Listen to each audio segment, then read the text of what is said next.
Topical and atypical. Unfiltered and independent.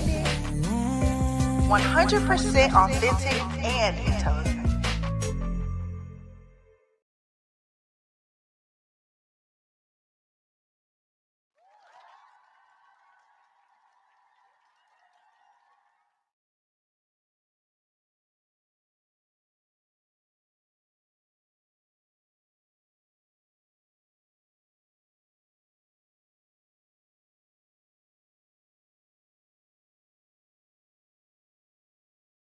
Can you hear me? Can you hear me now? You probably couldn't hear me before, but can you hear me now? Good morning, good morning, good morning, good morning, good morning. Can you hear me now? All right, we're back in business. Oh man, how's everybody doing? It is the day before Christmas here in the United States. It's a big deal. People get very excited. But we're not doing that over here. This is what we're doing this year. Over and not about Christmas, but also are you so over and not about Christmas, but also know that on that day you don't want to be by yourself? Not a problem. For just $5, you can join us over at the Seal Squad for our non-Christmas Christmas. We'll ease into the day starting at noon. Blending a cleanse. I found this nice little recipe that is multi-beneficial. So we're going to talk about all the things and all the ways in which we can be beneficial to ourselves in the upcoming year. At 4 o'clock, when everyone's sitting down for dinner, we're going to be sitting down to watch Sinners. And I'm going to do a pause and play of giving my commentary for this classic film that was really the best part of 2025. And then we're going to close out our night with a color and vibe. Now, this is where I open the Zoom and everybody can join and get their crafts on and chit chat or not chat, but basically just be in community. That's right, y'all. On December 25th, we have a whole day of events at my Patreon that have nothing to do with Christmas. You can come and hang out with us over at Patreon. The Seal Squad is your community, baby. All right. So this is something I came up with. Like, all right, well, I ain't doing nothing on Christmas, so I guess I'll do something on Christmas. So that's what we're gonna do. Welcome if you're just joining us. This is Views for Amanda, laying your news and truths by any joke necessary. Thank you for waking up on the right side of history. This is an interesting show because I really didn't do a lot of prep. We are very fortunate today to have the Africa Tap In. So that's going to go down. We've also got like our 60-second headlines, but they're going to be pretty quick because what I really want to talk to you all about is how the U.S. is no friend to the Caribbean. And, you've got Nicki Minaj over here hanging out with this man's wife, this deceased man's wife. And you've got the president of Trinidad, the prime minister of Trinidad, just selling out her country in the same way that Machado was selling out Venezuela.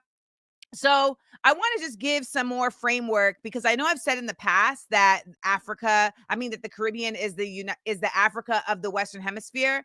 And I want to just give some more framing to that. I think they've done an incredible job of really calling the Caribbean just the Caribbean. It's paradise. It's beautiful. It's gorgeous, without acknowledging the immense ways that the United States has been incredibly destructive to the Caribbean.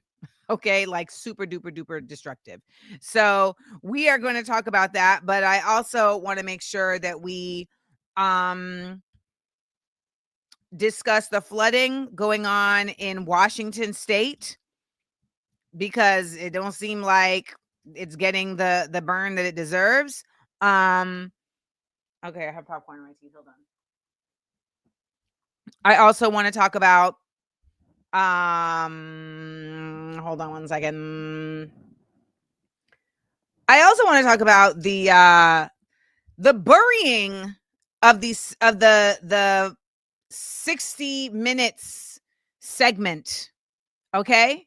That Barry Weiss buried over at CBS, doing her job, boy. doing her job, which is exactly why she was put in that position. And I want to make sure that we also, I just feel like we need to give a little bit more framing to the Epstein of it all. So, I'm going to, sorry, I'm just like typing crazy. But we're going to do all of that. And a couple just quick headlines that I want to bring to your attention. Belgium has entered the ICJ case against Israel. So I think that's really interesting. And I need to do more reading about that. But yeah, Belgium has entered the case against Israel that South Africa started in the international court. So we're going to be looking into that.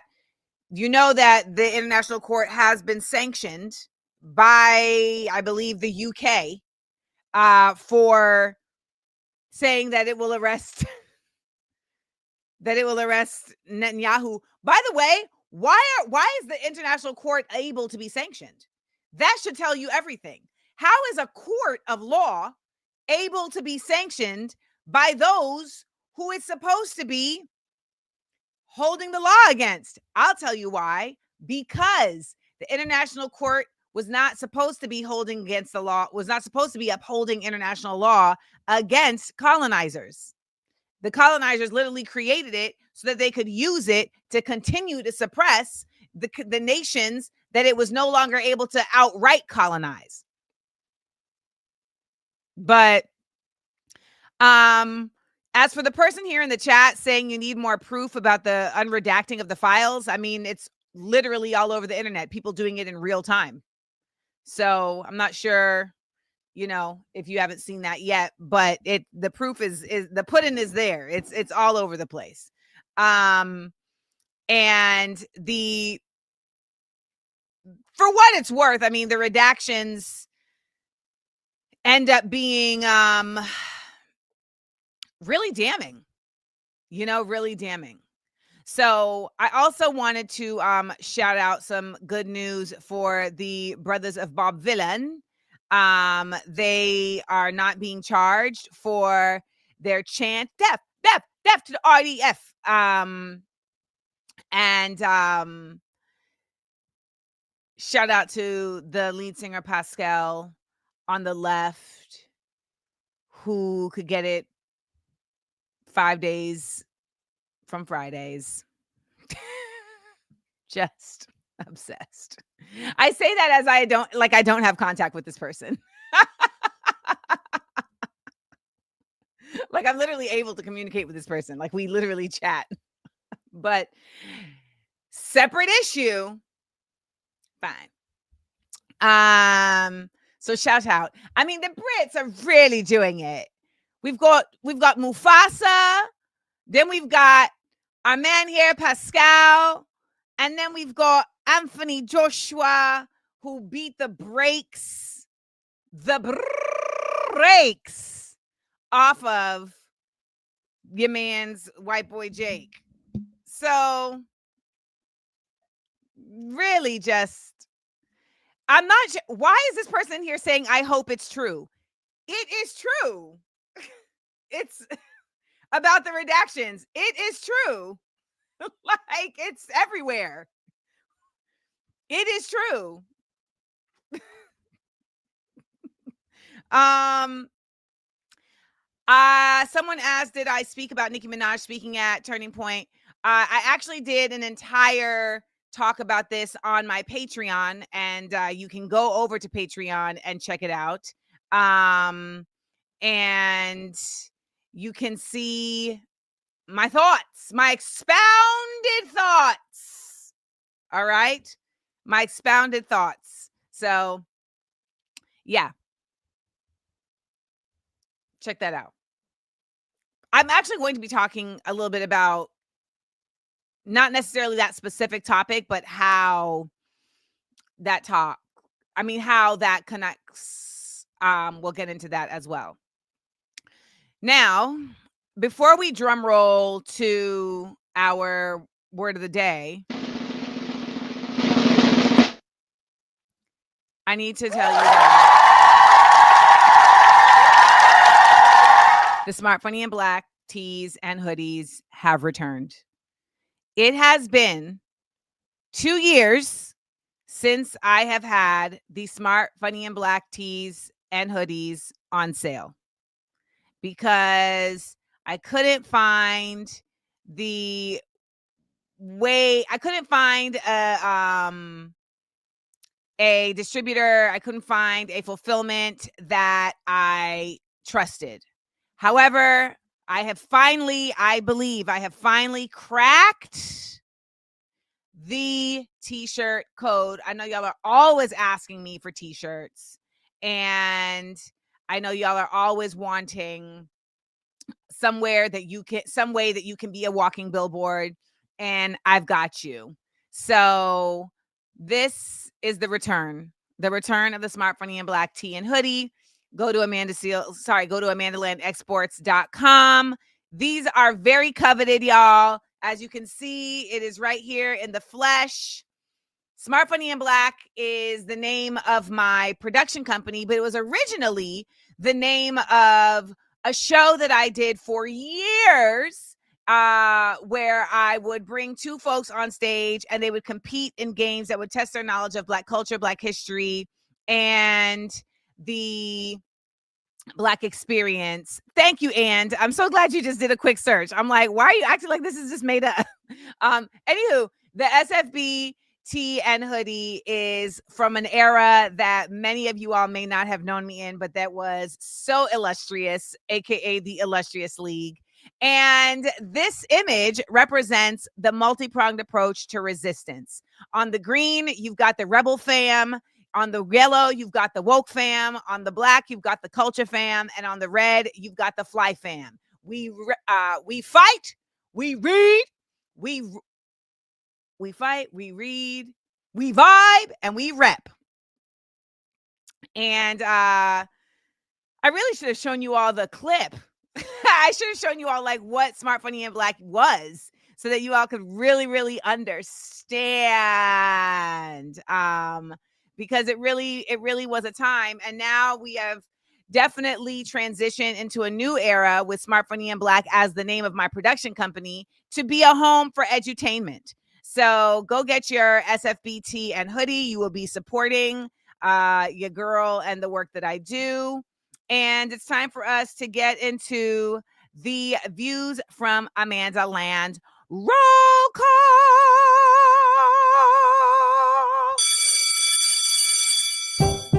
Come on. It's the day before Christmas. Let's go. Amanda Lander's here to learn. Drop in and tell me where you're watching from. We've already got Christmas Day in France.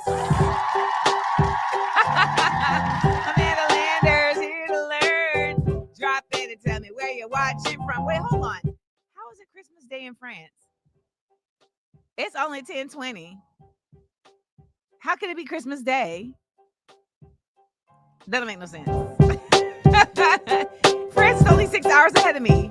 Come on. We got to get back into it. Let's go. We got Bethlehem, Pennsylvania, Holiday Grumpy in Patterson, New Jersey, Alexandria, VA, Brooklyn running errands. Mello needs a new SFB hoodie. I agree.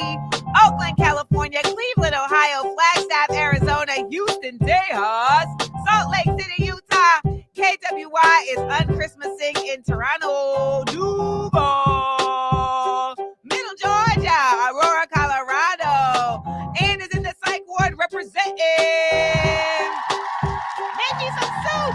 Gastonia, North Carolina. Wait, this is the second person that said, Amanda, you sound sick. I'm not sick. Let me tell you what the problem is. The problem is I've been ODing on dairy. Okay, that's the problem. I've been ODing on dairy, and what happens is that then I get heartburn.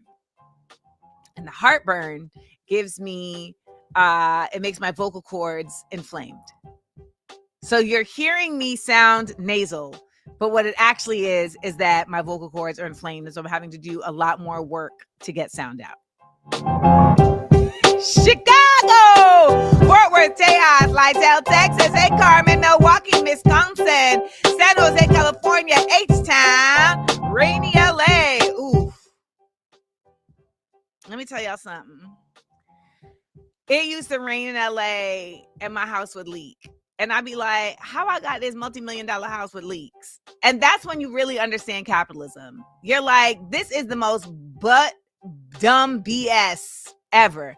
I paid all this money for this house and this shit leaked like a shack. That don't make no sense. That don't make no damn sense. Okay. Milwaukee, Wisconsin, Lima, Peru, Nashville City, National, California, Oxford County, Ontario, Orlando, West Side of Chicago, Detroit, Sedland, South Carolina, unceded Tongva territory. Shout out to Atlantic City, Nashville, Orland, London Town, West Palm Beach, Hey Reese, Brooklyn, Placerville, California, Cape Town, South Africa. We got Charlotte, North Carolina, Newark, Brick City, and Birmingham, Alabama, and Kenneth in Winterfell. Hey, Parkers. All right. Amanda Landers here to learn. Thank you for telling me where you're watching from.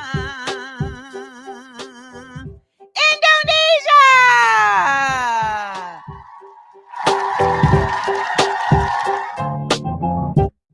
No, really though. Because in LA, like that's the thing. Like, oh, you make money, you buy a big house. Like that's like the way it works.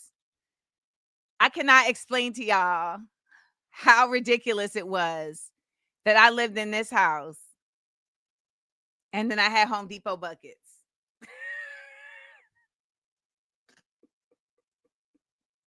Make it make sense. Make it make sense. And at one point,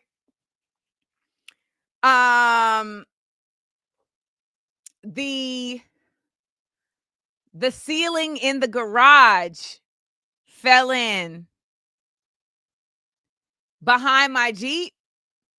And so I just didn't drive my Jeep for like 2 months. I just was like, I remember my They Built You a Hollywood set is diabolical. And I remember my neighbor came in to help me with something and he looked over. He was like, oh, I was like, we're not acknowledging that right now. I didn't witness the fall in, but he was like, you see, I was like, we're just not. And he was like, I completely understand that. Anybody who owns their own home, you know that. I'm sure parents deal with the same thing. You're just like, I'm not acknowledging. I'm not dealing with that right now. I'll get to that. I can't. I'm not dealing with that right now. So I didn't drive my Jeep for 2 months. And then when I did get back in my Jeep and I tried to start it, it wouldn't start because mice had set up shop and chewed up all the wires in my Jeep.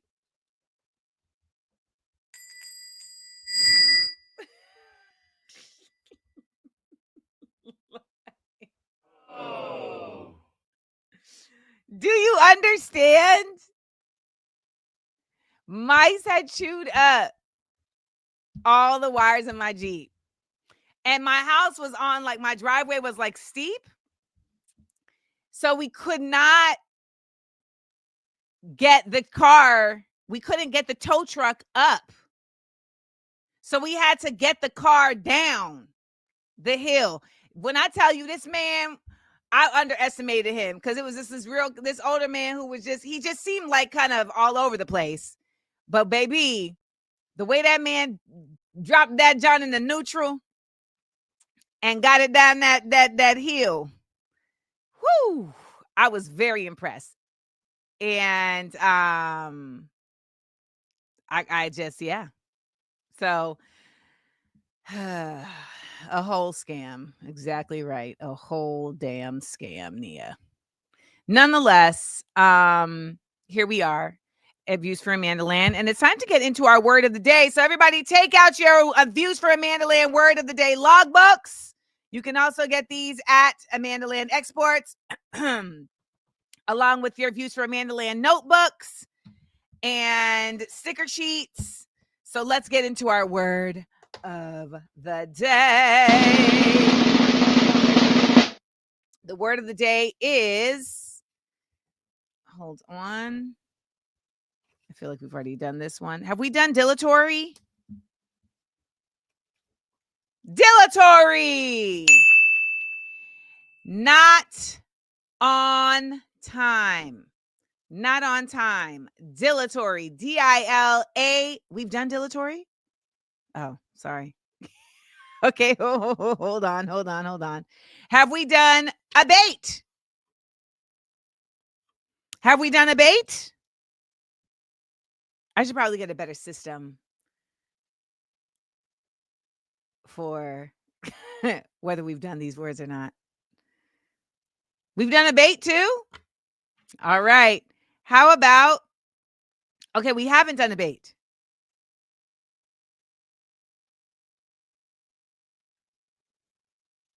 Yes, no, we okay. Some people think we did abate. How about irresolute? I don't think we did irresolute. Irresolute is an adjective meaning unable to make up one's mind. Unable to make up one's mind. Irresolute. IRRESOLUTE. Shout out to everybody listening on the podcast, and big ups to all of our folks on the replay crew. This is when we need you all to be engaging in the chat. Y'all, they have been shadow banning the show like crazy. The only thing that pushes the show through the algorithm is you guys commenting and subscribing. So hopefully you will do all three. You will like, you will comment, and subscribe. The minute the show is done, before you come over to the after show, go in the comments and say something, okay? All right. Irresolute, IRRESOLUTE. It's an adjective meaning unable to make up one's mind. Let's see. Does anybody have a sentence? I can say that now that I'm done with my book, I find myself irresolute on what priority I should put in place because I have so many ideas of stuff I want to do. Irresolute. All right. Reset. In the recent finale of Apple TV Plus show Pluribus, the protagonist Carol was quite irresolute in her motivations. I can't watch that show. Everyone said it took too long, and I was like, hold on, ain't the season done? How the season done is taking too long? As an artist who has her hands in everything, DJ Bless says, I tend to have an irresolute urge to procrastinate on my next project. I respect it. Okay. The official soft spoken, I am irresolute on if I want to be in a relationship. Well, baby, just let it come your way. Let it come your way. All right. Kimberly says, when I'm nervous and stressed, I get irresolute. I agree with you. All right, let's get one more. Anne says, I'm irresolute in how to address authority figures that literally are making life or death decisions around my care. That's real. And last but not least, okay, Deborah says, I find myself irresolute about living here in Washington State because it's wild out here. Listen. We will be talking about what's going on in Washington State a little later on in the show, but I'm going to write down my word of the day, irresolute, in my log, and this is how we will keep track. So there's not going to be any more, did we do that word or not, because I should be writing the words down in my word of the day logbook. Duh. So here we go. Irresolute, adjective, and the definition is unable to make up one's mind.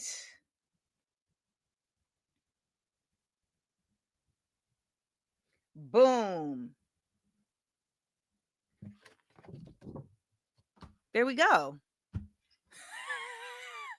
Okay, I think you meant to say irresolute, but you said I'm resolute on if I want to block my sister. And I feel like that was a Freudian slip, meaning that you actually want to block your sister.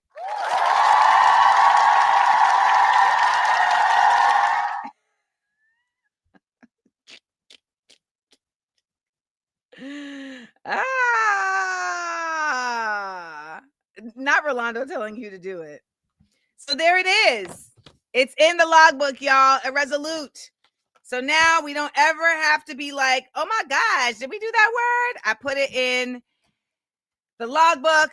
By the way, if you haven't gotten your What Would the Ancestors Say book, get it. This is how I support myself. All right. Now we have a guest today who's going to be joining us for the Africa Tap-In, but they're not here yet. So in the meantime, in between time, let's talk about what our question of the week is. How about we do that? Bonus question, bonus question, bonus question, bonus question. BONUSQUESTION, bonus question. Now I asked a similar question about Thanksgiving, I should say. But now I want to ask, how and when did your feelings change about Christmas?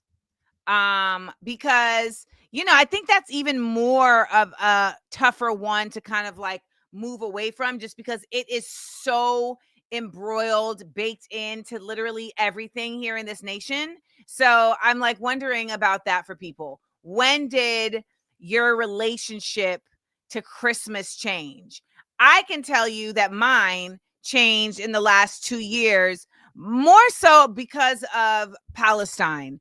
I would say that Palestine really just made the entire farce of the existence that we're in very loud. And so once I saw that, it was like I couldn't like unsee it. You know what I'm saying? Like it was just what it is. And so that's kind of where it started. And then I also just decided I just didn't want to do the whole presents thing. It's like just me and my mom. And I'm like, what are we doing? She still sent me stuff saying this for Kwanzaa. So then other people were asking me, well, what about Kwanzaa? What are you going to do about Kwanzaa? And I thought I was going to celebrate Kwanzaa, but baby, I can't do 8 days.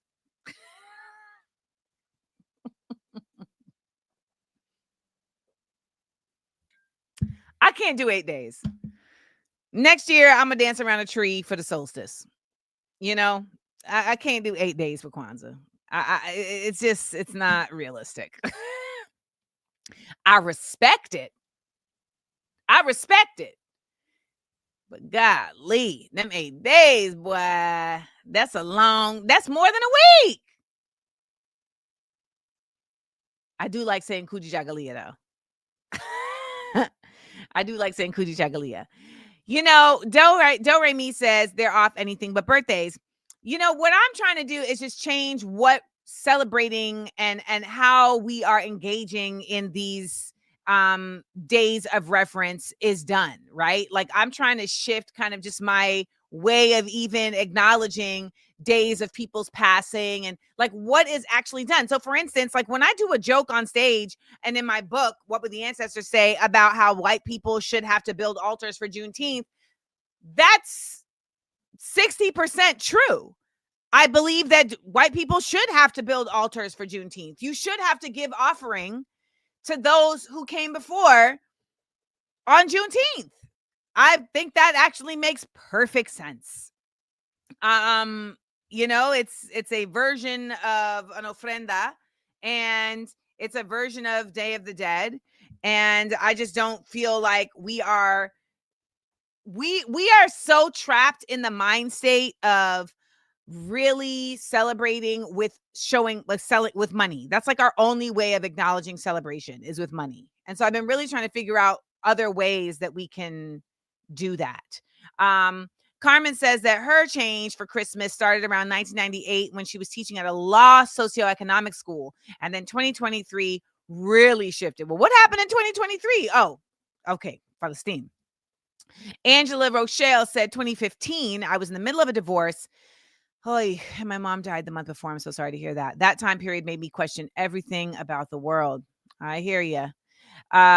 D Musical Daisy said, growing up, I was like, we really don't get Christmas here in Miami. We don't have a chimney. So you was basically the child that just said, it don't make sense. It don't make sense.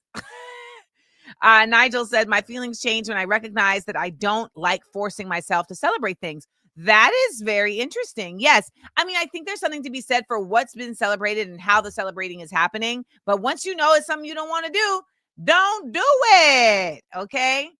Now, just to clarify, says it's all solstice and winter season honoring for me this time of year. And that's really what I'm leaning into. Really leaning into the changing of the seasons, the quieting down of things, the trying to allow myself to get into a hibernation mode. It's not really working, but I'm still trying. I'm still trying. 86 D Monet said, it changed 15 years ago when I had my daughter and I decided I did not want her to revere capitalism. We do family vacays and limit presents to small stocking stuffers. I respect it. I respect it. Mizuli says, I am always up for New Year's celebration and birthdays. You know, there's the thing. New Year's celebration is like, I don't look at it as like NYE as much as I look at it like, oh, like I'm going into a new year. You know, in Grenada, they don't even call it New Year's. They call it Old Year's. Old Year's, because you're basically like moving past the year. Let's see if there's anyone else. Danielle says they stopped celebrating during college days, then confirmed after reading The Age of Faith. All right, The Age of Faith. And then the official soft-spoken said, I went to an African-centered private school, and they always told us the truth about life while we mostly studied the history of Africa, and we do celebrate Kwanzaa. All right, well, you know, I know some of the days, Umoja, Ajami, again, Kujijagalia, right? Got to do that.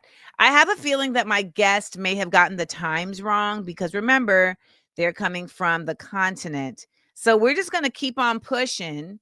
And shout out to the bonus question again. If you are watching on the replay, stop right now. Go in the comments and answer the bonus question. We got to get this show moving and grooving, y'all. All right? Because the way that I'm being shadow banned is nuts. And let me just say something else. So people that be asking me to come on their shows to talk about politics and share my knowledge. And I get it and I respect it. However, these folks be making bank on their shows. Bank on their shows. All right. And then they'll ask me to come on and share my knowledge. But it's like, but you making money. When I ask people to come on this show, I ain't making no money on this goddamn show. The money I make on this show basically pays for the booker. Like, it pays for the booker. That's why you never see clips, because I don't even have time, and I need to like be better at saving right now. And so it's hard for me to like do the show and then edit clips and like all the things. So, you know, it's like, dang, this show I feel like would be so helpful to so many people if they just knew it existed. Right? If they just knew it existed, because all I want for Christmas is political education to be something you prioritize. Okay? That's what I would like. Political education to be something you prioritize. So someone said, I need a Cash App. Excuse me? I need a Cash App. Baby, I have a Cash App. $ A Seals. That's my Cash App. Right here. Right here. Cash App.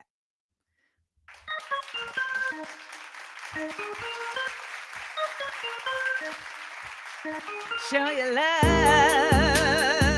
Drop a little something in that offering basket right there, y'all. Hey, show your love.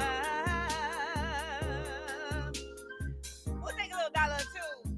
A little something for me and you. Hit me in the Cash App, baby. Drop a super, baby. We have a good show coming up.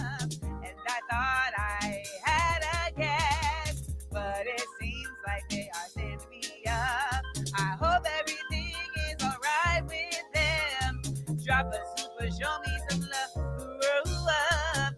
Hit that cash app and show me some love. I wish there was some other way to do this than asking you for money in this capitalist society. Shmee-doo-dee.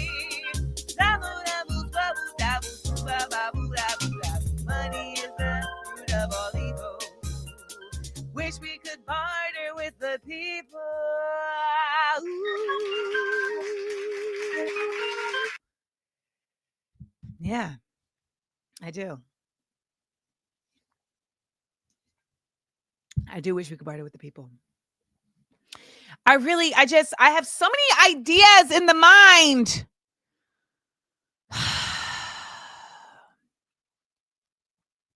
Just got to figure out how to do them all.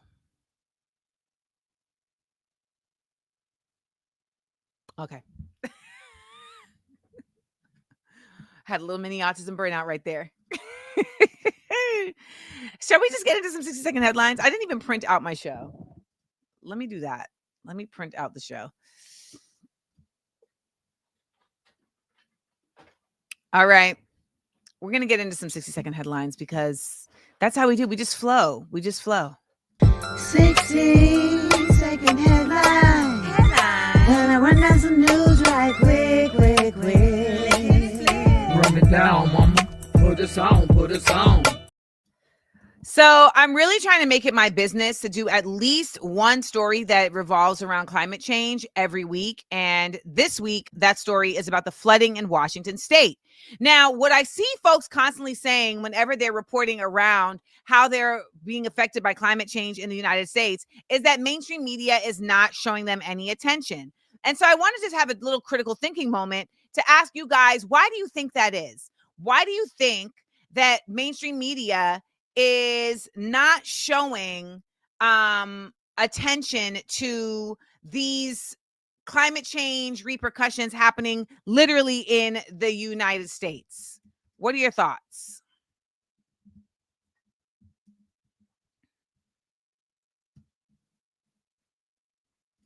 So let's see. We got have a good one, Kimberly. What are your thoughts? Okay, so Hema says it's state-run media. Distract and manipulate is key. Someone said Erica Badu and Amanda Seales sharing the stage. You know, the last time I saw Erica, she was cool, but many times in the past, she was not cool. So she did my homegirl dirty. And actually, wait, no, the last time I saw Erica got me fired from a job. What am I saying? Erica got me fired from a job. Erica Badu got me fired from a writing gig. Yes. Her, and I know this is going to make it onto the internets. Her man was the head writer of the show that I was writing on. Her man was a writer, and we were talking one evening about a myriad of things. And he was saying how, her agents had a difficult time understanding her. And I said, well, she's crazy. And he was like, well, what's that supposed to mean? I'm like, well, she's crazy. I mean, like, these agents don't understand crazy. They don't understand that, like, we're not your regular degular. So why would they understand her? And he, I guess, took that as like me disrespecting her. Meanwhile, I'm thinking of it as I'm talking about myself. And so he told her, and I guess, and then out the blue, I got a text from her saying, oh, I didn't know you were a writer. I didn't know you were a comedy writer. And I was like, surprise.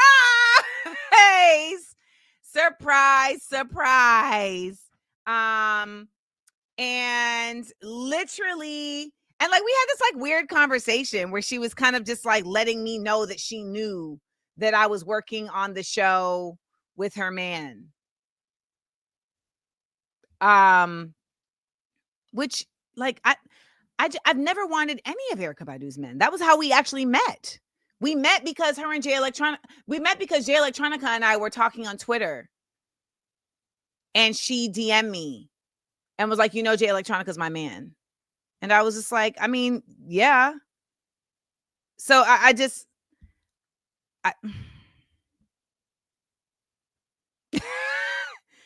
So, that was all. I just think back, and I was so young. I was still wearing Kangol, but she never had anything to worry about. She had, that's not my vibe.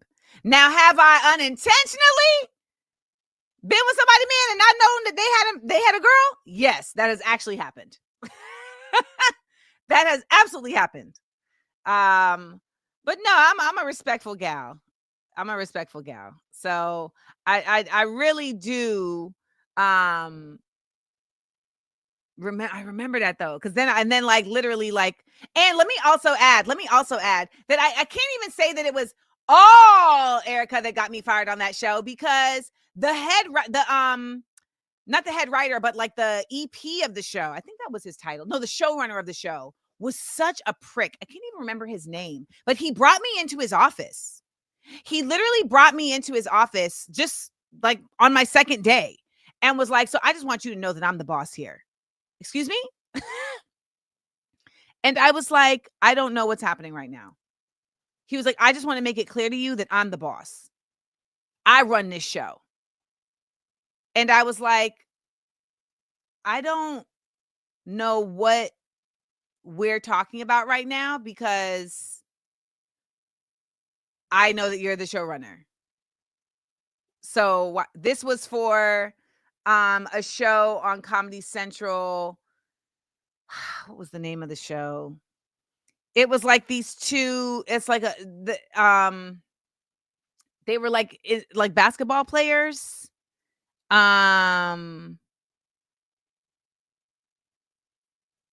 What was the show called? I can't even remember the name of the show now. I mean, it's not like I was employed there for a long enough time. But I remember like being in this writer's room and really trying my best, like really, really trying hard to like fit in. And I just remember there was so many men, and they would be, the conversations were just so ridiculous. And I remember like sitting there while they had an entire conversation about like when they would jack their dicks when they were young or whatever. And I just remember being like, well, I don't know if I should be here. So, this is the other thing. Remember, rejection is man's protection. And ever since I really understood that, and it only worked, but here's the caveat. And I know we're going to get back to the climate change, but here's the caveat. Side note, the reason why they were talking about that was because the show was like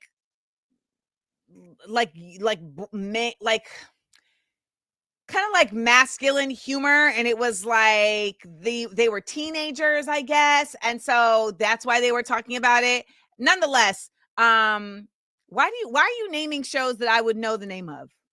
No, this was a cartoon. You're like Broad City. Like, no, this is a cartoon. Oh, hold on.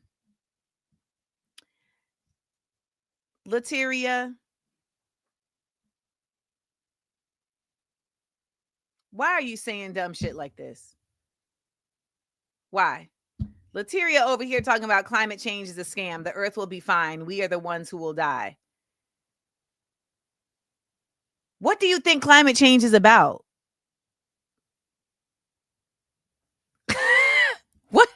Wait, what do y'all think climate change is about? Because climate change is about us pushing the earth so far that it responds in manners in which we die. That's what climate change is actually about. Yes, the earth will recover. However, in the meantime, in between time, it's going to murk us all. That's what climate change is. Thank you, 86 De Monet. Climate change is the earth reacting to our BS. Okay? And I love this. You framed it right up, April Monkey King. Inhospitable environment.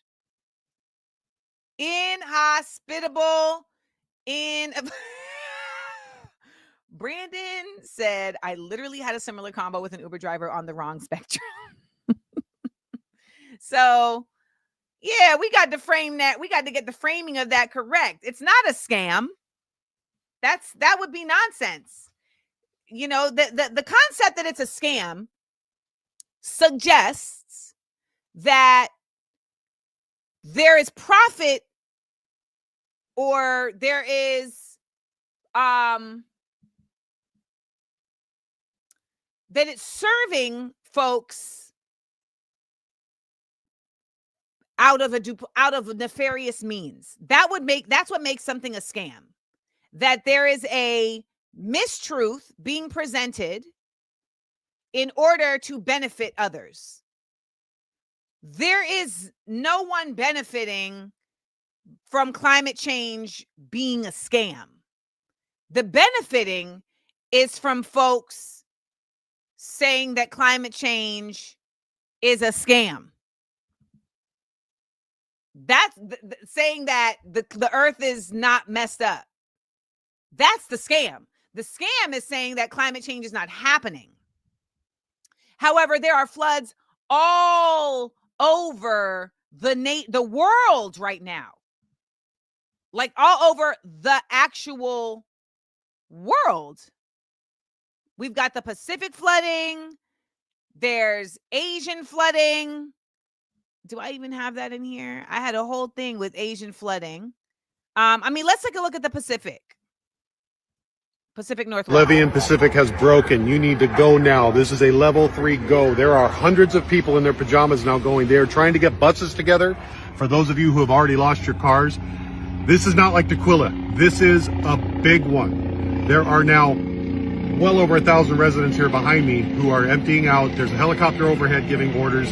If you get this and you are anywhere around White River, this is the one that's fed by Mud Mountain, you need to go now. It is a large area. You can go to KC Emergencies. I don't know if they have it on there. I'm going to the King County Emergency Alerts map.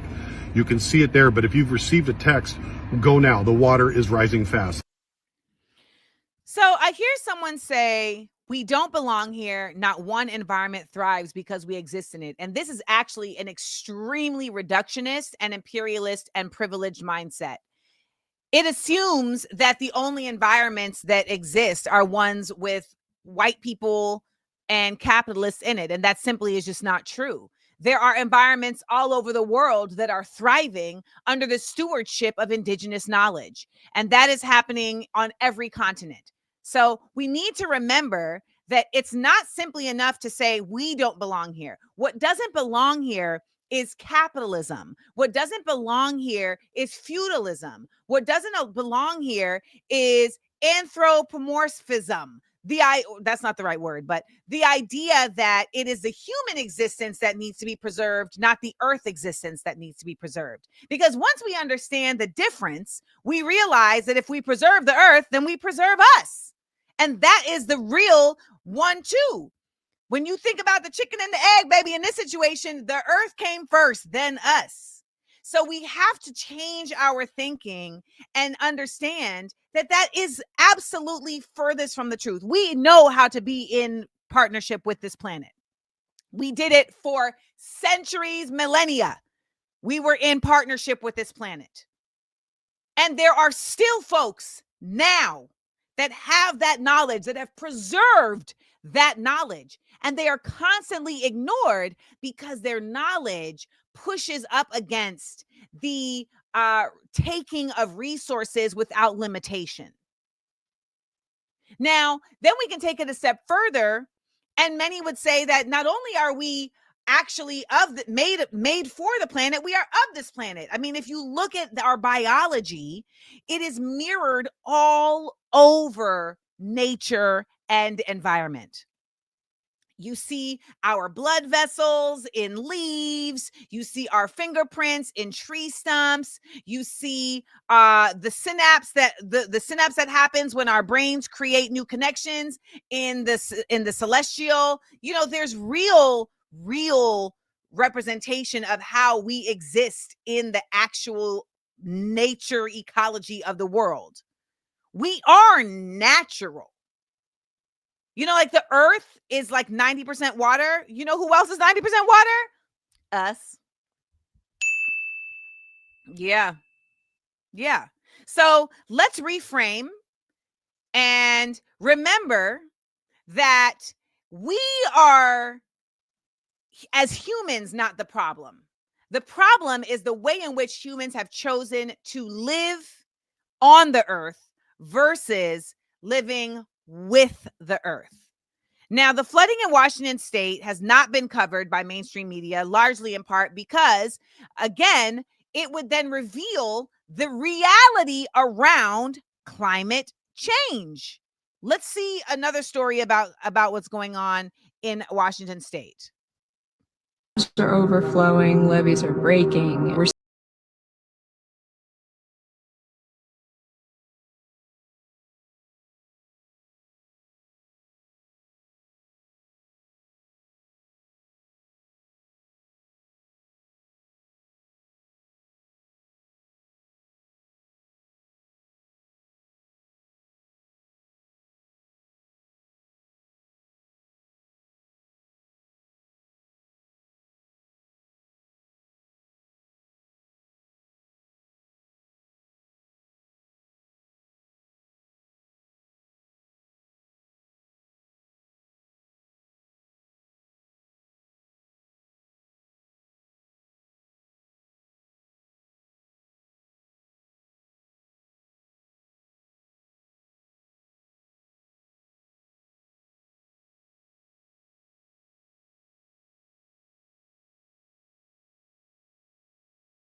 You know, this is a real thing. Climate change is getting worse. The government is absolutely allowing it to happen. And they're not really acknowledging that there's actual ways in which this could be challenged. Now, the young lady who was earlier on saying that climate change is a scam, um, you know, what I want to point out is that there's a lot of simplicity that has arisen around what is actually happening. And I think what really actually puts a lot of us in kind of a what the hell are they talking about mind state is when it's made like it's this thing that we can't grasp. But here's the very basic bottom line about climate change. When fossil fuels are used, they give off emissions. So we know that, right? So we all give off emissions. To be quite honest, BO is an emission. I mean, because BO is your body releasing you know, the results of combustion, sweat, etc. So everything gives off emissions. Whenever you burn anything, whenever you use anything to create energy, it gives something off. And that's why you'll hear people talk about clean emissions. Clean emissions is the goal of creating some type of energy creation that doesn't give off emissions that are harmful. So that's why we use like wind power, solar power, hydropower. These are renewable energies that don't give off emissions.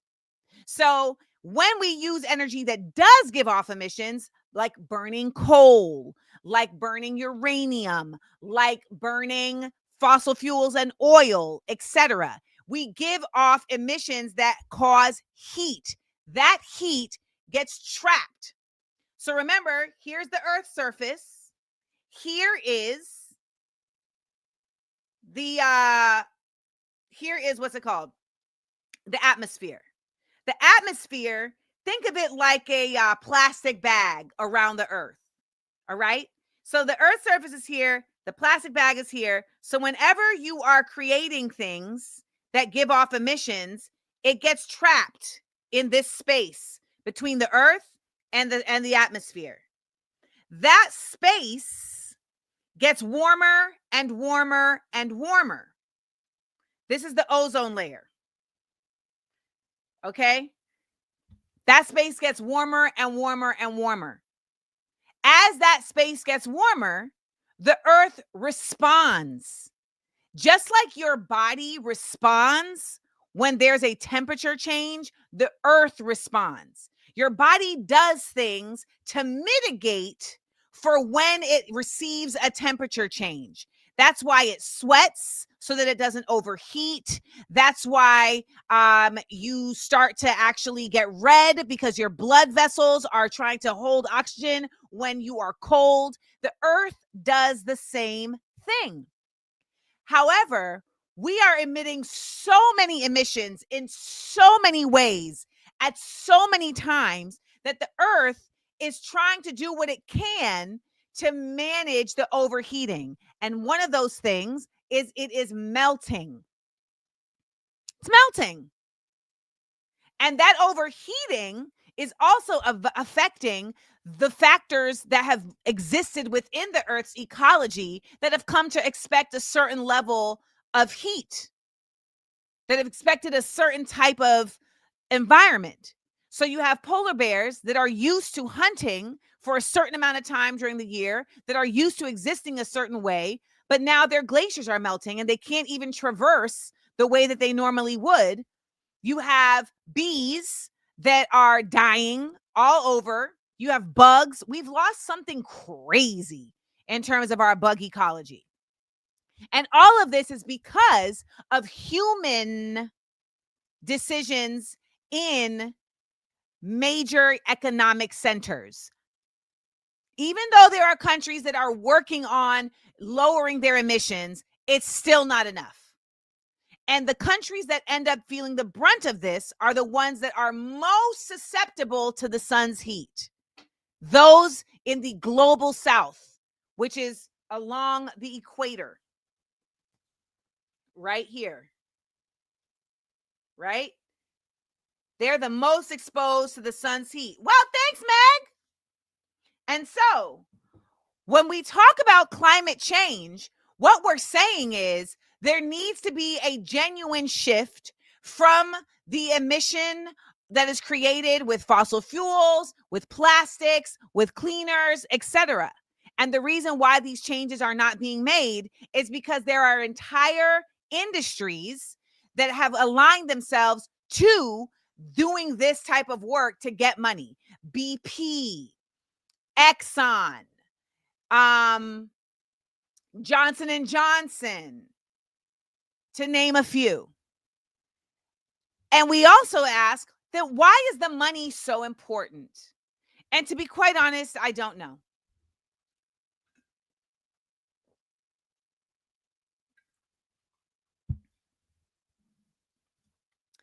This is a much better way to understand climate change. It has always been a little bit above my head. Yay! That's why we do this show. That's why I do this show. Yes, I saw this, Deborah. They're now about to kill and hunt wolves in Alaska. So they had to, in order to be able to drill in Alaska on land that they've never drilled on before, they had to first remove the protections over the wolves so that they could actually go in there and drill and not care and not have the environmental protections in the way. Question, can we sue the government for not allowing us to pursue happiness? Because I've only been able to pursue health insurance. Jen, I'm not sure if you're being facetious, but something I do want to bring to the fore is that I see a lot of people's response to things is, can we sue? Or we need to sue the government or sue the police. And whenever I see that under posts where there's been police brutality, etc., I wonder how we got to such a place where our only idea of justice is in getting money. That's our concept of justice. And that is not justice. You know, don't get me wrong, reparations are needed. However, reparations does not, I repeat, does not excuse the realities of the efforts that have been put forth to diminish, to degrade, to denigrate, and to completely and consistently oppress. So, we have to constantly keep that consciousness, right? By the way, look at my sweater. Isn't it cool? So I just feel like people also don't know like how much it takes to sue. You see the flooding in Washington State, you hear this woman talking about her experience, and it becomes, well, what is she going to do? Like where can she fight back? And this is why I am really trying to consistently get us to understand the concept of community. And I need us to understand it on an intrinsic level. I need us to be teaching our children it, because we're going to need our children to teach us it, because we're too indoctrinated to truly understand it. So we're going to need to be teaching our children, because they don't have the same indoctrination to push through. And then we're going to have to be receiving the knowledge that they're actually telling us, because the reality is that the way that we fight back will actually end up being to not engage with what they're doing. That's going to be one of the most effective ways to fight back. Will there be violence? Absolutely, because every time you do that, they come at you. Ask all of the Black communities that have done that. Ask the indigenous communities that have done that. So it's not to say that one is not going to beget the other. It will. However, we just need to continue doing that. And I know some people will say, well, what's the point? You know what I had to realize? As long as they've been here, there's been people to fight. Like, I don't really know what the Homo sapiens, I don't really know what the Homo sapiens was on, but ever since the agrarian age, folks been like, listen, we can't let them rock. We can't let them rock. So there just has to be fighters who just won't let it happen. Like, that's literally what green on the Smart Funny and Black shirt is about. It's the rebel fam. We fight. Like, there has to be, and mind you, all of these represent elements of fighting, but I just feel like some people feel, like there's this no use, and I just really, I feel like there's no use in not fighting. All right, so I hope that little lesson on climate change was helpful. At least one person said it was, and so you know what, mission accomplished. Hello, baby. My cat Lamamba is literally just like lying at my feet. I love you so much. Oh my God, I can't even deal. So let's talk about how Bari Weiss be burying. So I don't know if you all know who Bari Weiss is, but Bari Weiss is the new head of CBS News. She is a plant. She is a Zionist. She is completely unfit for the position in actual terms, but because of the needs of the position, which is somebody who will do the will of Zionists and the United States government, she fits like a T. She just did a really weird interview with CK's ex-wife, or widow, I should say. And yeah, it was trippy, and I'm not going to play it because I don't like them people. However, the big story right now is that there was a 60 minutes package. There was a 60 minutes news package on the CCOT prisons that she had removed. Literally, it had gone through standards and practices. It went through all the checks. And then right before it's supposed to go on the air, like a segment that Lorne Michaels decided wasn't going to float his boat, it was pulled. So I'm going to show you the actual trailer. The segment itself is like 23 minutes long, and I'll put that on Patreon. It began as soon as the planes landed. The deportees thought they were headed from the U.S. back to Venezuela, but instead they were shackled, paraded in front of cameras, and delivered to CCOT, the notorious maximum security prison in El Salvador, where they told 60 Minutes they endured 4 months of hell. Did you think you were going to die there? We thought we were already the living dead, honestly. So this is an extension of the original reporting that they were doing. And now they've actually been able to interview people who went to CCOT to talk about what's going on. Now, this is Crystal Ball of Breaking Points, who says Bari CBS pulled their CCOT report, which included interviews with immigrants who were tortured. The Trump regime does not want you to know what was done to these people. began. And it's very obvious why. However, I want to just give us a little element of encouragement that this had to happen because 60 Minutes said we're making it happen. And it couldn't happen in the dark. And that is incredibly important. Many of our boomers still watch 60 Minutes.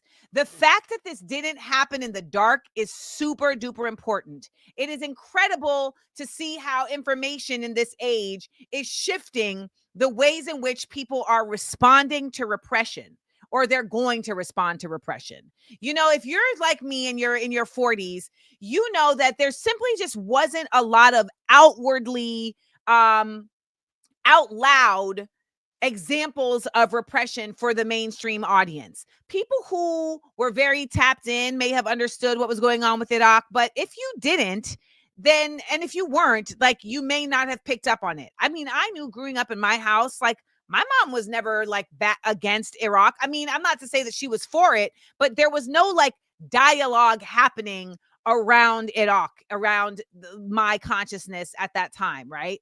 Whereas now we can see that it's very common that we are seeing more dialogue around all of these things that are going on. It's hard to ignore. And the truth is, Trump has brought this into the zeitgeist in a way that is really kind of trippy. Nova Media did an interview the other day with this wrestler who talked about how Trump is doing like this, like, well, basically this administration is doing something that they do in wrestling called like a cadfe or something. I don't know. Hold on one second. I'm going to find it for you, because I was definitely like, at first I just didn't want to listen to it because I was just like, whatever, wrestling schmessling, this is silly. And then I was like, Amanda, just listen, okay? Just listen. Like, you're being ridiculous. It's called kayfabe. There you go, kayfabe. So I'm going to share this video with you guys. And in the meantime, in between time, I also want to point out that I saw that actually, I don't know if you know this, but Finance Anthony Joshua, he had actually said, I'm going to go in there and mash up Jake's face and also do it for the Mexicans. Did you all know this? He said, I'm also going to do it for the Mexicans because he's been disrespecting y'all culture and we can't have that. So this, you know, I don't know. They keep saying this man is a misogynist, and trust me, you can be 1000% non-racist and misogynist. That is very possible. But I just wanted to share that with y'all because, you know, we love a fine conscious brother. With Ireland and Palestine, we didn't just pick Palestine. It's very, very deep on both sides. Like, you can go to West Cork in 1920, and my granddad was actually involved in this. My granddad was in the IRA, and so were my two granduncles, and they were in Tom Barry's Flying Column, it was called. So they're a unit of the IRA, and they ambushed these soldiers that were called auxiliaries. So in Ireland in the 1920s at the time, you might as well learn, under British occupation, Winston Churchill created these paramilitary units. They were called police, but they weren't police. So you had one unit was called the Black and Tans, which you know famously from the song "Come Out, You Black and Tans." So there's the Black and Tans, and then you also had the Cara Auxies. Delevingne's granddad, great granddad. Yeah, Cara Delevingne's founded the Black and Tans. Now the Auxies were different to the Black and Tans. They were the officer class, so they were very posh. They came from money. They were coming to Ireland, and their job that Churchill gave them. They were there as a police force. Their job was to terrorise the civilian population. It wasn't to keep the peace. Their job was, if the IRA do something, then shoot some civilians. With Ireland and Palestine, be terrorists, but terrorise the local population. We didn't just pick Palestine. So I thought that was interesting. That's not what I was actually trying to show y'all, but I do think that's interesting because, you know, it just really goes to show how we see the repeat of scenarios, particularly when we look at the way the IDF deal with the Palestinians, right? They go in there literally just to harass Palestinians, not for any other reason. And they absolutely have this mindset of we're going to just disrupt your mind. You're never going to feel at peace. You're never going to feel calm. You're never going to feel safe. And if you don't think that that's the same thing that the police do here in the United States to Black people, you are bugging. That is absolutely the same mindset of policing here in the United States. Keep Black communities scared, keep them on their toes, keep them never feeling like they are actually running their own communities. Now, here's the thing about the kayfabe that I wanted to show you. There's a very interesting thing within wrestling, and it's unique to wrestling, to professional wrestling. It's called kayfabe. Which is like fake, but it's doesn't quite. It's like the storytelling of the world, right? The like make believe and world building. It's the make believe, right? But what makes it interesting in terms of theatre is there's no fourth wall. Usually with theatre, there's spectator, and then there's the show going on stage. But in order because professional wrestling is theatre. It's brilliant athletes, and it's storytelling, and it's theatre. But we know that it's fake, and we know that this guy's going to win, that guy's going to lose. They don't really hate each other. They could be best buddies backstage. We know all that. But the collective sense of suspended disbelief that we all have to engage in to enjoy it, that's unique to wrestling, and that's called kayfabe. And Trump brings a lot of that to politics. An example of it I'd consider would be like the use of humour. Like when you think of fascism, most of us, we have a clear idea of what fascism is. And what pops up is Hitler, Franco, Mussolini, right? And it's quite humourless. It's very straightforward and humourless. And that's why the Charlie Chaplin Great Dictator film was such a puncturing. Exactly. Because the humourlessness of not just fascism, you actually find it also in the art world, you find it in monarchy, in the military. It's solemnity. And solemnity is, it's not being serious, it's the performance of seriousness. And anytime you introduce humour into a solemn space, solemnity falls apart and it reveals absurdity. Do you get me? Mm. The Trump administration, they're not using solemnity. So they're like deporting people to Venezuela, right? Which is possibly illegal. And they're doing that, which is clearly fascist. But then the official White House account is posting comedy videos of these people being deported, but with the sound of their change, and it's ASMR. The official account labels it ASMR. So that's asking us to engage in a kayfabe, and the kayfabe we're engaging with is, this is all a joke. You know what I mean? It's being presented as this is all a joke. They're not really bad. That's just like a heel, like a wrestler. But like, no, they are really bad because they're doing something really bad. So you can't do any Charlie Chaplin on that because they're making the joke first. And the thing is, they use memes and humour quite effectively as a way to laugh at anyone who criticises it.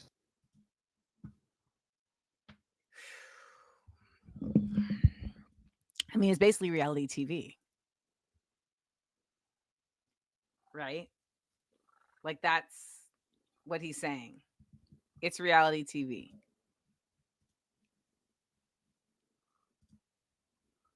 You hear how my cat is wheezing?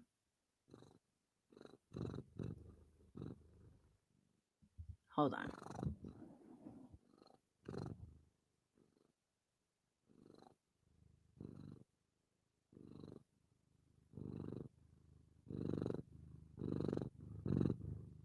Okay, now you can't hear the wheeze, but he was wheezing before.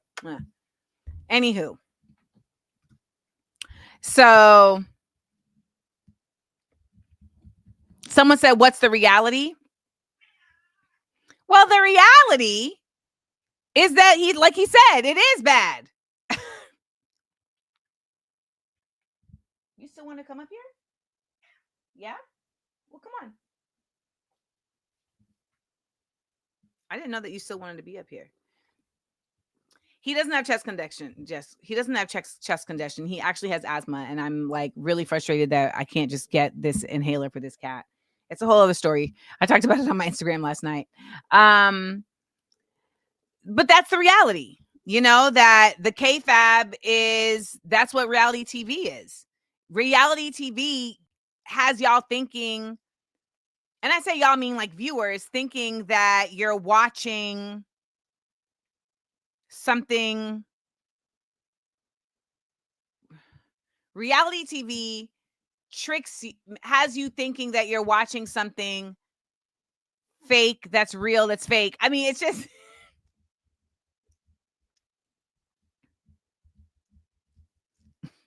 it's too much. It's too much. And I hate when people, I agree, when people make Trump memes, I'm like, y'all are really acting like this thing is a game. Y'all are really acting like this thing is just really casual and funny, and it's not at all. It's not at all. So I just found out officially that my guest today canceled. I don't know what the reason was. Hope it was legit. I doubt it. So let's talk about Redactathon 2025.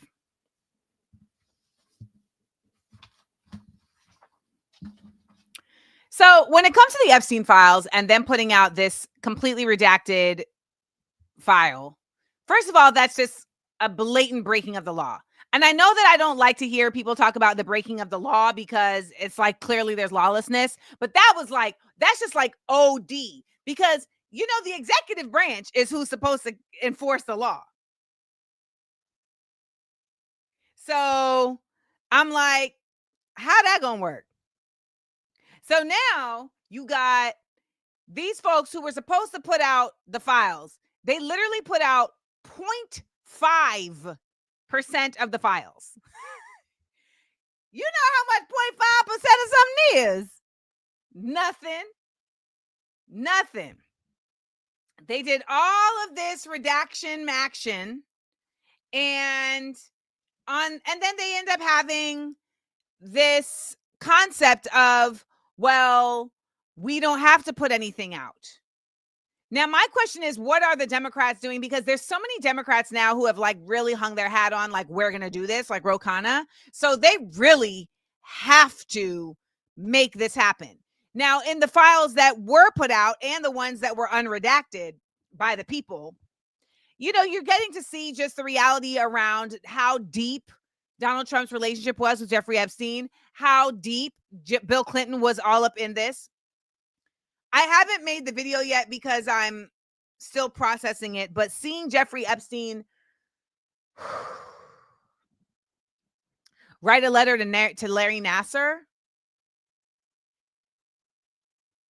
The Larry Nassar is the physician for USA Gymnastics that assaulted hundreds of young girls. And he wrote a letter to him where he references Donald Trump, basically saying, we're going to be okay because the president, like us, has an affinity for nubile young women.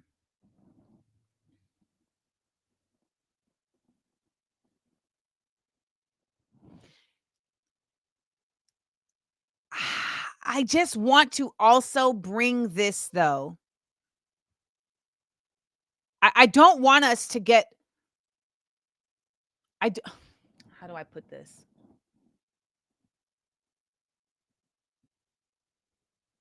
This is not simply a case of, oh, these are some shitty men. You always have to figure out why. Why are they doing this and why are they allowed to?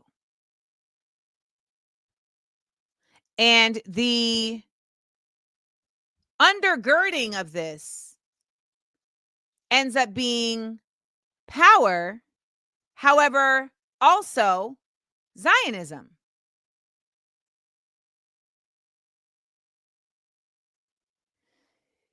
You know, the way that this ends up being able to be carried out is because there is an entire system of folks who have agreed to it.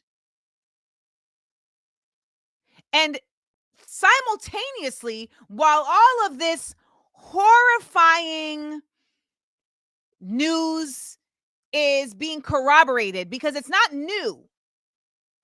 There have been many women and victims who have spoken about this. This is not some new revelation. It's just that we don't believe women. And so now it's like, oh, so all of them were lying, but now they're not lying because it's here.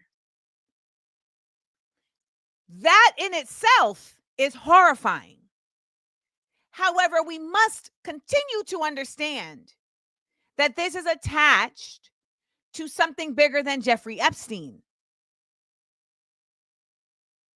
Jeffrey Epstein's attached to something bigger than him. Ghislaine Maxwell is attached to something bigger than Jeffrey Epstein.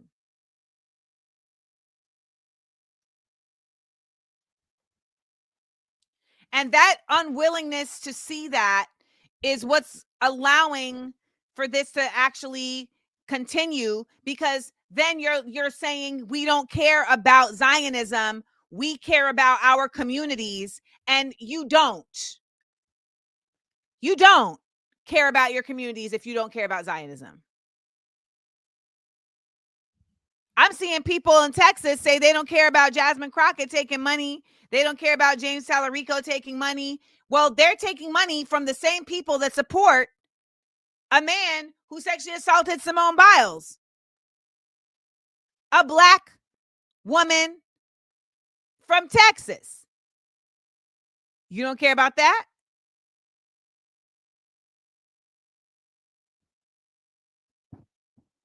What is it going to take? And she's one of many. I have a friend who was assaulted by Larry Nassar.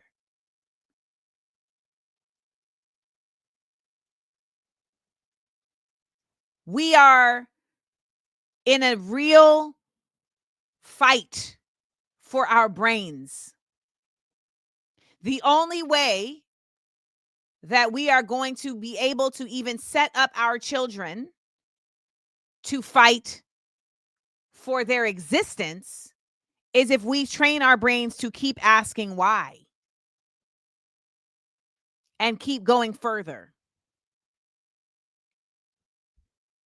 We have to keep pushing further. It cannot stop at the KFAB. The reality of Epstein and Donald Trump is nothing new. So for those who want to act like, oh my God, now, it's like, what are we even talking about? What are we even talking about? Someone in here said, do you believe Jasmine Crockett knows the facts?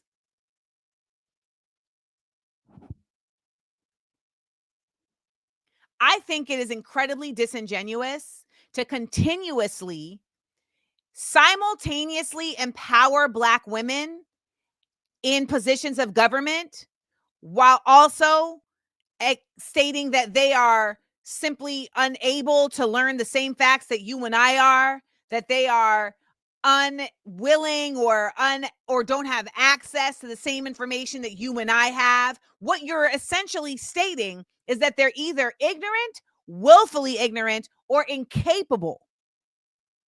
And so why are we empowering somebody who is ignorant, willfully ignorant, or incapable to be a representative for us just because they're a Black person? None of that makes sense. It's like the whole idea of saying that Kamala Harris is the first Black woman vice president while simultaneously saying, yeah, but she has no power. So what are we doing? What is the value of her in that position if you are then going to excuse her from any responsibilities attached to that position by stating that she has no power? Why was it valuable to get her in that position then? It's the hypocrisy. It's the contradictions. Because none of this is below the surface anymore. All of this is above the surface. Plaskett of the Virgin Islands was in conversation with Jeffrey Epstein.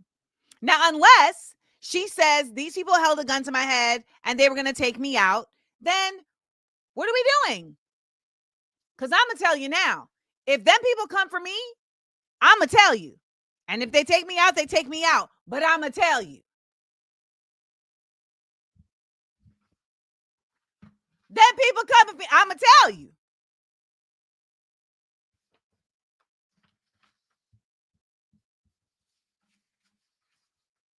So when we talk about these files, we then ask, well, now what?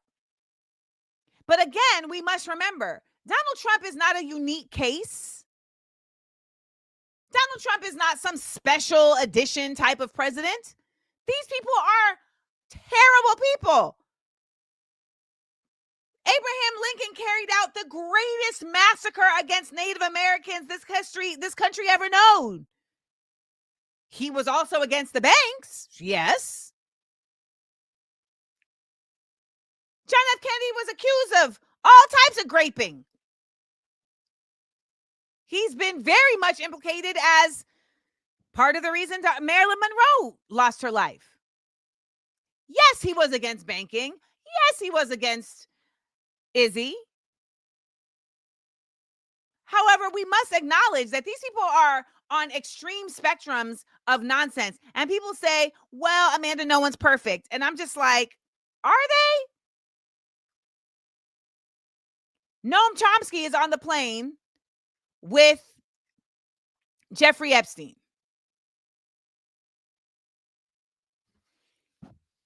He better have a book in drafts right now explaining that. There better be some assistant putting that joint in InDesign right now. We got to get it out. We got to get it out. It doesn't change the efficacy of what he was saying. I mean, if anything, it actually furthers it because you were in the depths of it. However, it was a blow. It was a blow.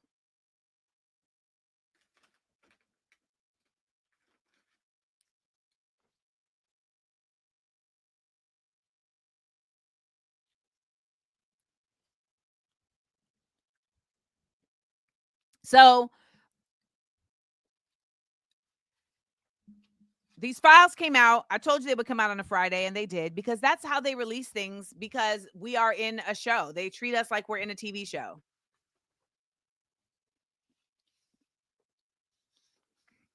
And I don't want us to get distracted from all that is involved here. This is an entire criminal syndicate. We've always known that. But the entire criminal syndicate are also pedestrians. That's what I'm going to say. No, the Africa Tap-In is not happening today because my guest canceled this morning.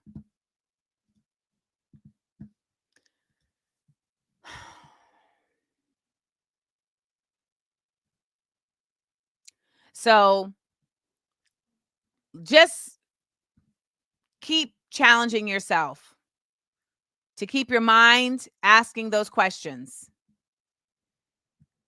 because this is not going to stop. It's always been going on, but I like to think that we are further along in the fight.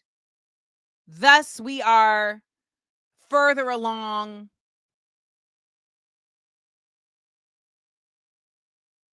in the process.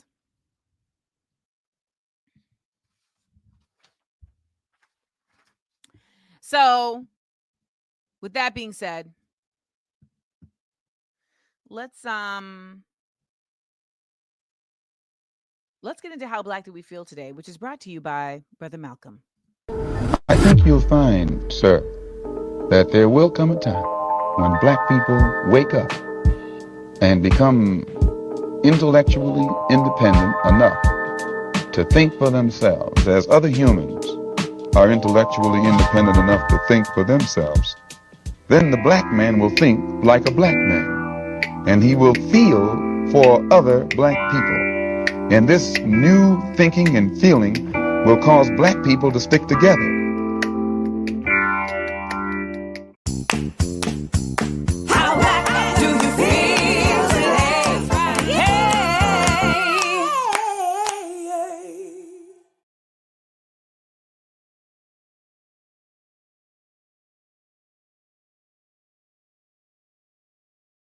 People sold each other as slaves first, and the Europeans just came and exploited that. Is there any truth to that? Yeah, there is, but it's spun 600 years ago. You would have seen yourself as belonging to your country. I would have seen myself as belonging to my country. And battles take place, like battles would take place in Europe. And whoever gets captured is going to end up prisoners of war. That's not unusual. But the way it's presented is deny that you even had a country, deny that I had a country. So we're now all one group of people called black people. So if we're now battling, well, why are you black people even fighting? You're supposed to be one people. The evolution of slavery, it begins in 1441. Kidnapping is how it began. It was the Portuguese that they realized that they could build slave dungeons. The local ruler on the Ghanaian coast, Kwame Ansah, he was told this was going to be a trading center for goods. He opposed it, but the Portuguese burned his village down. So that's how they were able to build slave dungeons. And then once you now have that, you can now pull even more people out by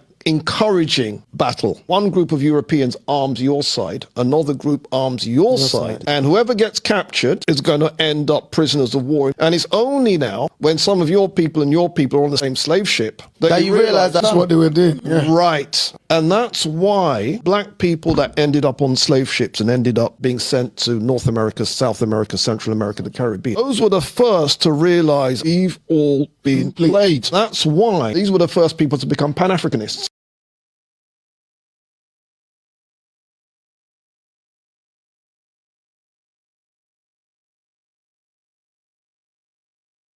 This is why when I see the FBA, Foundational Black Americans, and all that nonsense, I'm like, get out of here. Because that labeling is created as division. Now, I am not saying that there aren't actual black people that built this nation. Yes. And that they should not, and I'm absolutely not saying that they shouldn't absolutely be getting reparations, etc. And that is a fact. However, it was created, that title was created in the context of division, of saying, oh, we're not them. We're not Caribbean. We're not South American. We're us. And there is something very beautiful in acknowledging the indigeneity that was created when black people came and were were stolen and trafficked to this continent. However, there is something also very necessary to acknowledge in that we have a shared history. We have a shared connectivity. And that should not be disavowed. And that's something I want to talk about for our Black Hear It News segment today. Black Hear It News today is going to be about the fact that the U.S. is no friend to the Caribbean. Or maybe, you know what? No, I'm going to make this our critical thinking exercise.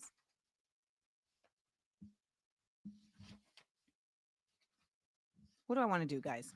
Do I want to make it Black Hear It News? Or is that our critical thinking exercise? It's really just about which intro I want to play. So you know which one I'm going to play, right? Actually, both of them are so good. You know what? It's a Black Hear It News critical thinking exercise. That's what it is. Black Hear It News. Politics. Black Hear It News. Pop. Culture. Black Hear It News. Sports. Black Hear It News. Justice.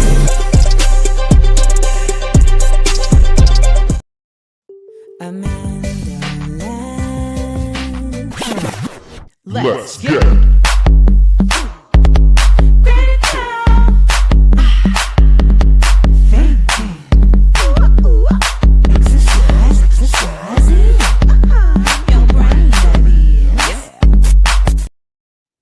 Yes, It's both. So we are watching the United States make a grand effort at starting a war with Venezuela to steal their resources. We know this. We're watching it. This is the facts. They are getting support, however, from a number of places, including Trinidad and Tobago. Trinidad and Tobago is an island that is the last island of the Caribbean. It is right down here. And it is very close to Venezuela. They share waters. There has been some accusations that Venezuela has tried to steal oil from Trinidad, and this has been used as legitimizing of why Trinidad would be in cahoots with the United States. However, I will state conclusively here and now that the truth of the matter is that the United States colonized the Caribbean. That is not some like weird assertion that I'm making.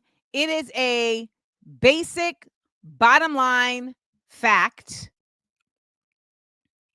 And unfortunately, in that colonizing, they will, of course, have folks who are going along with their ride. And I want to break down for you guys the myriad ways that has happened. But first, let's show the Prime Minister of Trinidad and Tobago and her latest commentary that she voiced in response to island opposition of Trinidad and Tobago being used as a military outpost in aggressions against Venezuela. You worry about radar and you worry about Venezuela. Don't worry. And I'll tell you something, I think it's the height of hypocrisy and unkindness that there are people in our country who want to fight the Americans. Tonight, I say it again, I stand in bilateral relationships with the United States of America. They are amongst our oldest trading partners, one. They are our largest trading partner in terms of millions of dollars trade between us. With Venezuela, we have 0.000 trade. With the United States, Minister of Trade, are you here? Kennedy, you may know. Billions of dollars in trade. Let's really take a look when she says that the United States are friends.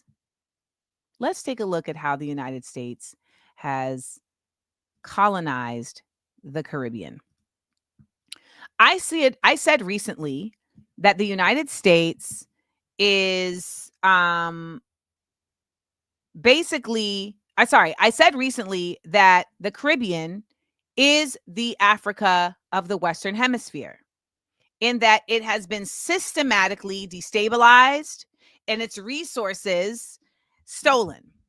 Now, when this woman says, well, we have trade with the United States and we don't have trade with Venezuela, this is not because of some genuine reasoning for why the United States is trading with Trinidad and not Venezuela. It is solely because keeping Trinidad inextricably linked in economy to the United States keeps them in their back pocket.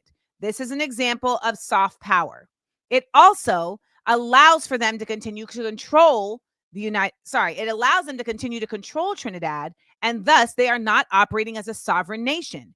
This is another example of colonialism. We know that the term colonizer went out of fashion after World War II. However, the action did not go out of fashion. So I'm going to take you through a series of ways in which the United States has colonized the Caribbean. Now, someone asked, is she scared of the U.S.? No. And I think that I want you guys to really stop trying to apply your version of humanism to these individuals in power because it's not practical. They haven't demonstrated anything to give us reason to give them that type of benefit of the doubt. So let's start. And I will come back to this woman. I will come back to her because it all connects. First, in 1930s, Puerto Rico experienced sterilization on such a mass level that 1 in 3 Puerto Rican women were sterilized. This is because the United States decided that Puerto Rico was overpopulated. They literally, unbeknownst to the population of Puerto Rico, prevented women from being able to give birth because they had colonized the country and decided that they wanted there to be less people on the island. This is an example of hard power. And this doesn't get talked about enough, largely in part because it is violence against women. Now, whenever it's violence against men and armies, etc., we hold that at a very different standard. However, violence against women and the usurping of the rights to their bodies is also warfare, and it is also hard power. We are literally seeing it right now in the Sudan and Congo and in the immense amounts of sexual assault cases. This is done to continuously keep the population in a state of fear. We see this in how these men go to different countries under the American flag and they commit assault against members of those countries. We see that in the comfort women. We see that in Japan, in Okinawa. We see this all over. And we know that it is not just a matter of boys will be boys or of literally just men being bad men. It is allowed. It is absolutely supported and it is projected because it is an act of colonialism, and it continues to not only put the women in fear, but their husbands, their fathers, their brothers. It puts them in fear. Next, the 1983 Grenada invasion. In 1981, you had Maurice Bishop, who was a young man in Grenada, and he said, you know, I'm actually going to do a coup and overthrow Gary, and I'm going to bring socialism into Grenada. So he actually leads a revolution in Grenada called the New Jewel Movement, and the goal is to bring socialism and possibly communism to Grenada. In doing so, he becomes really tight with Fidel Castro in Cuba. Now, even though the the Cold War really was at its height in the 60s, we know that it didn't get fully disseminated or fully dissolved until the 80s. And the truth of the matter is that Fidel Castro presented as an example of a winner because he did successfully overthrow the government. And whether or not you feel his rule was authoritarian, etc., it doesn't change the fact that he successfully overthrew the government. And in doing so, he was able to show that there could be another type of government in the region. This other type of government in the region was really important. And it was very necessary that people understood that there could be socialism. And people did not want to believe this. The United States did not want people to believe this. So it was a big deal, and it happened. And the United States was very against this. And the United States was also very fearful of Maurice Bishop because Grenada, unlike Cuba, was an English-speaking country. So they were very concerned that Grenada, in achieving this alliance with Castro, would be strengthened in its socialism and thus would bring socialism to the United States and also, of course, to other parts of the region. we have to acknowledge this because that has always been the effort. Suppress, suppress, suppress. Here is Maurice Bishop talking about why the FBI was so concerned about Grenada. And he's doing this in the United States at a talk. The reason for all of this hostility is because some perceive that what is happening in Grenada can lay a new socio-economic and political path of development. They give all kinds of reasons and excuses, some of them credible, some utter rubbish.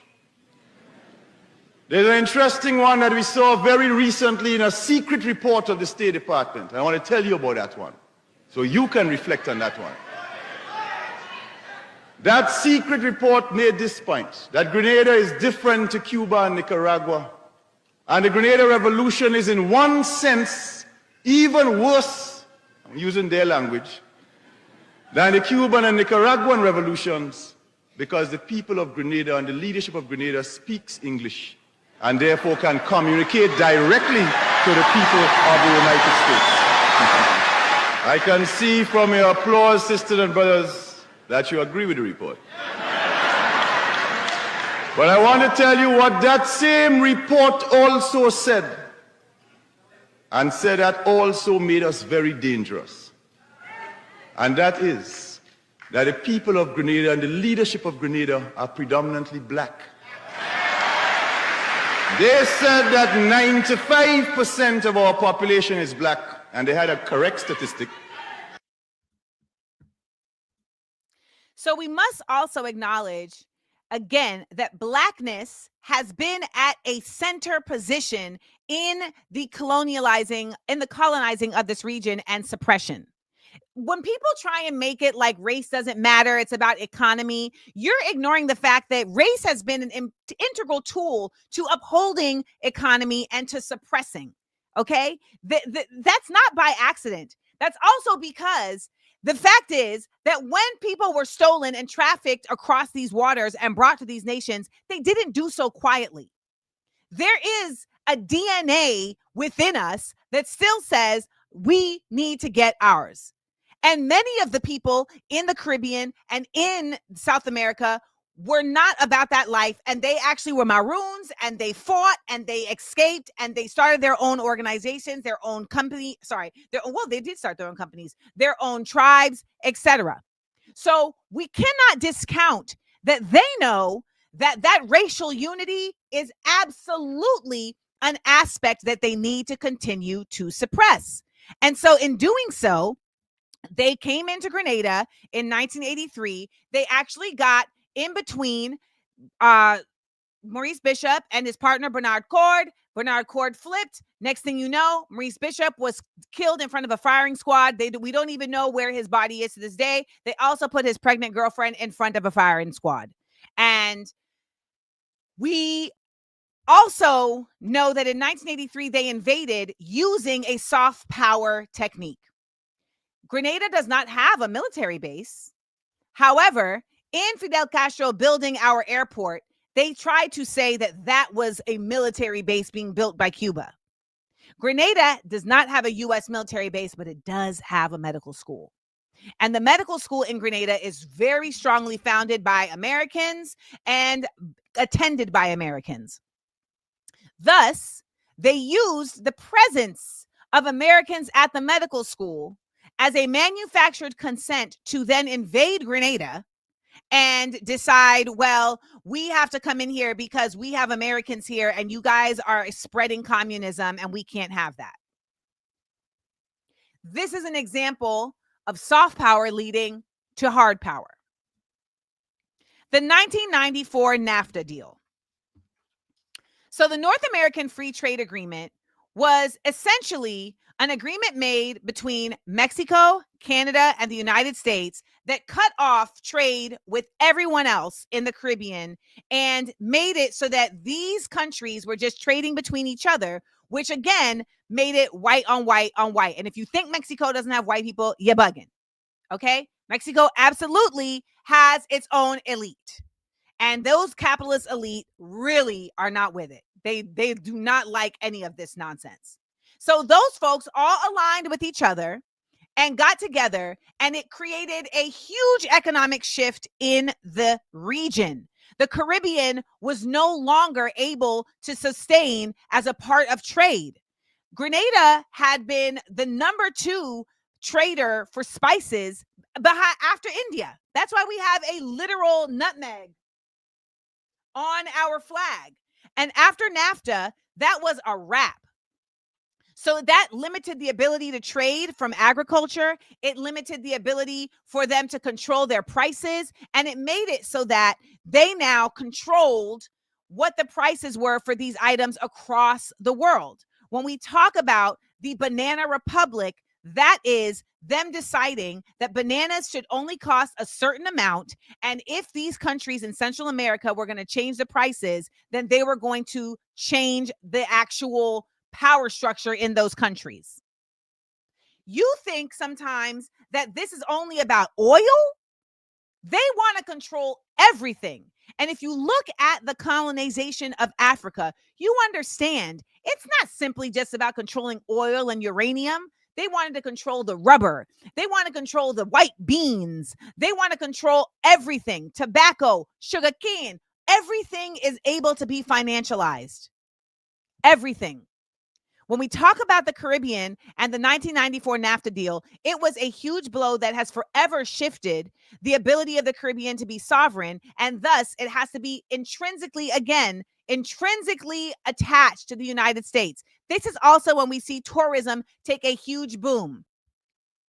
But tourism is nothing other than just traveling colonization, because the people on the islands can't even afford to go to the other islands like that. Now, yes, there is the CARICOM, which is supposed to be the union of all the islands coming together. However, the CARICOM gets disrupted when you have individuals like Kamala in Trinidad and other nations having to do trade agreements with the U.S. or feeling like they should do trade agreements with the U.S. that end up shutting out other nations in the Caribbean instead of actually working within the Caribbean to strengthen their unity and operate with unity to the U.S. Let's talk about the destabilizing of Haiti.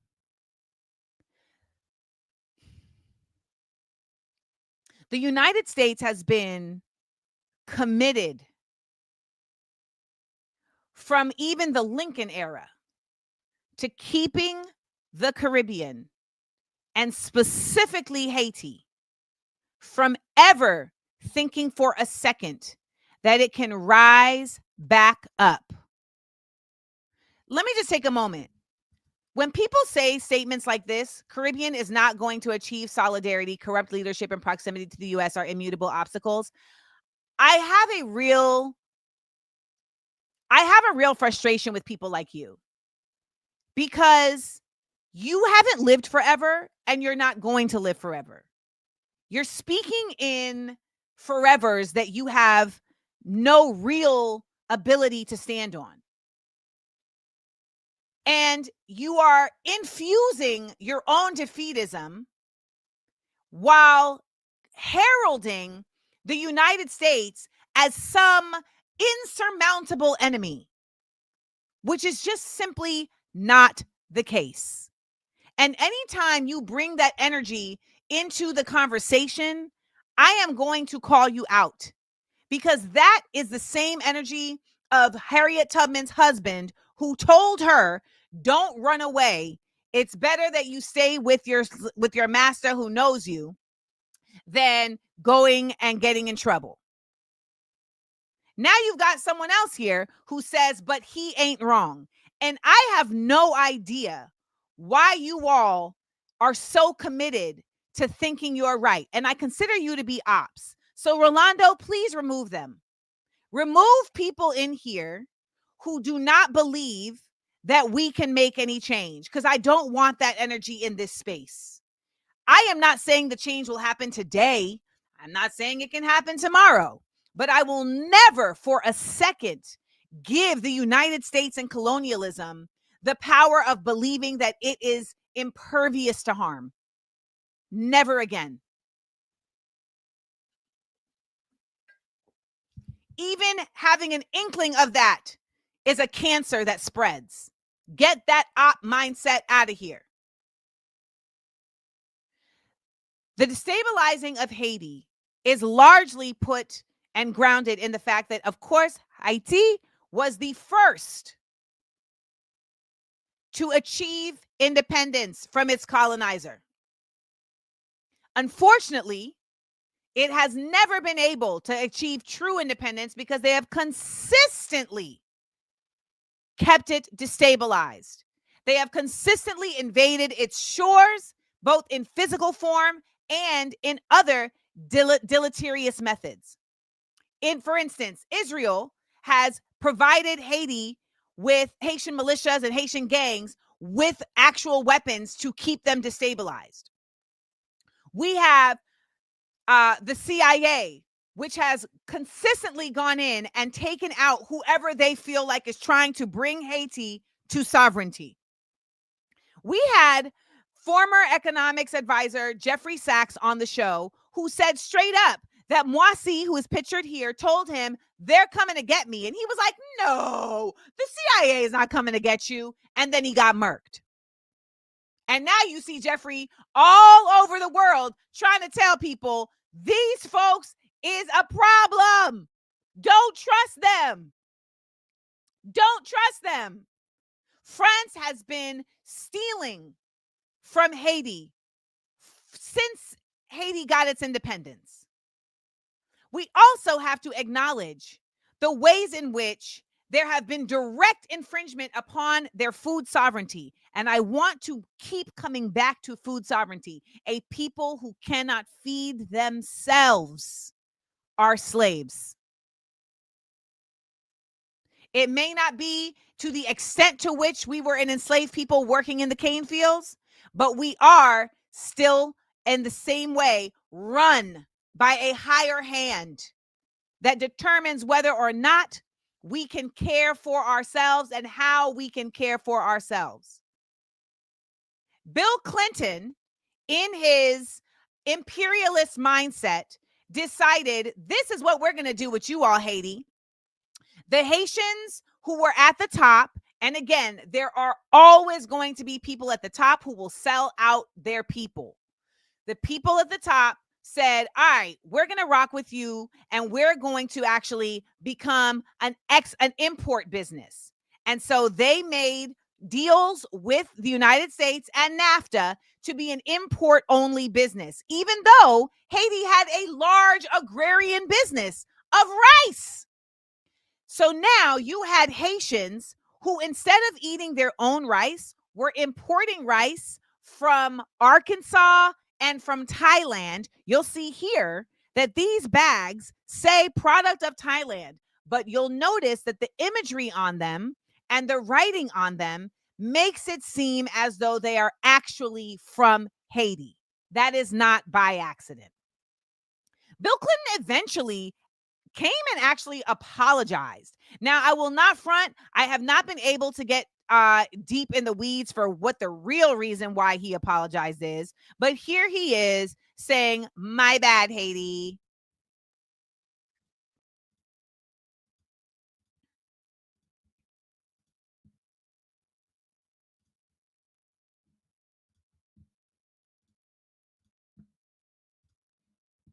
Rich countries that produce a lot of food should sell it to poor countries and relieve them of the burden of producing their own food. So thank goodness they can leap directly into the industrial era.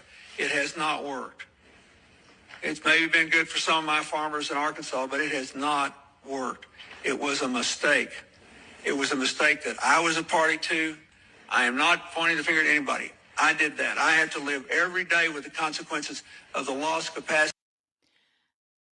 The unmitigated caucasity of stating that you completely disrupting and destabilizing an entire country's ability to feed itself is about you having to live with the repercussions of that. They never cease to amaze me. To produce a rice crop in Haiti to feed those people because of what I did, nobody else. Now, Shout out to folks like Dr. Bertrude Albert, who was pictured in the video. There is efforts to restore the ability for Haitians to actually grow their own rice. She has been working for years to build a canal that allows for water to be redistributed back out to the fields to restore the Haitian rice fields, which will also give them the opportunity to create their own sovereignty. Now, she was on my podcast, Small Doses, rest in peace, Small Doses podcast. She was on Small Doses podcast 2 years ago. Let's listen.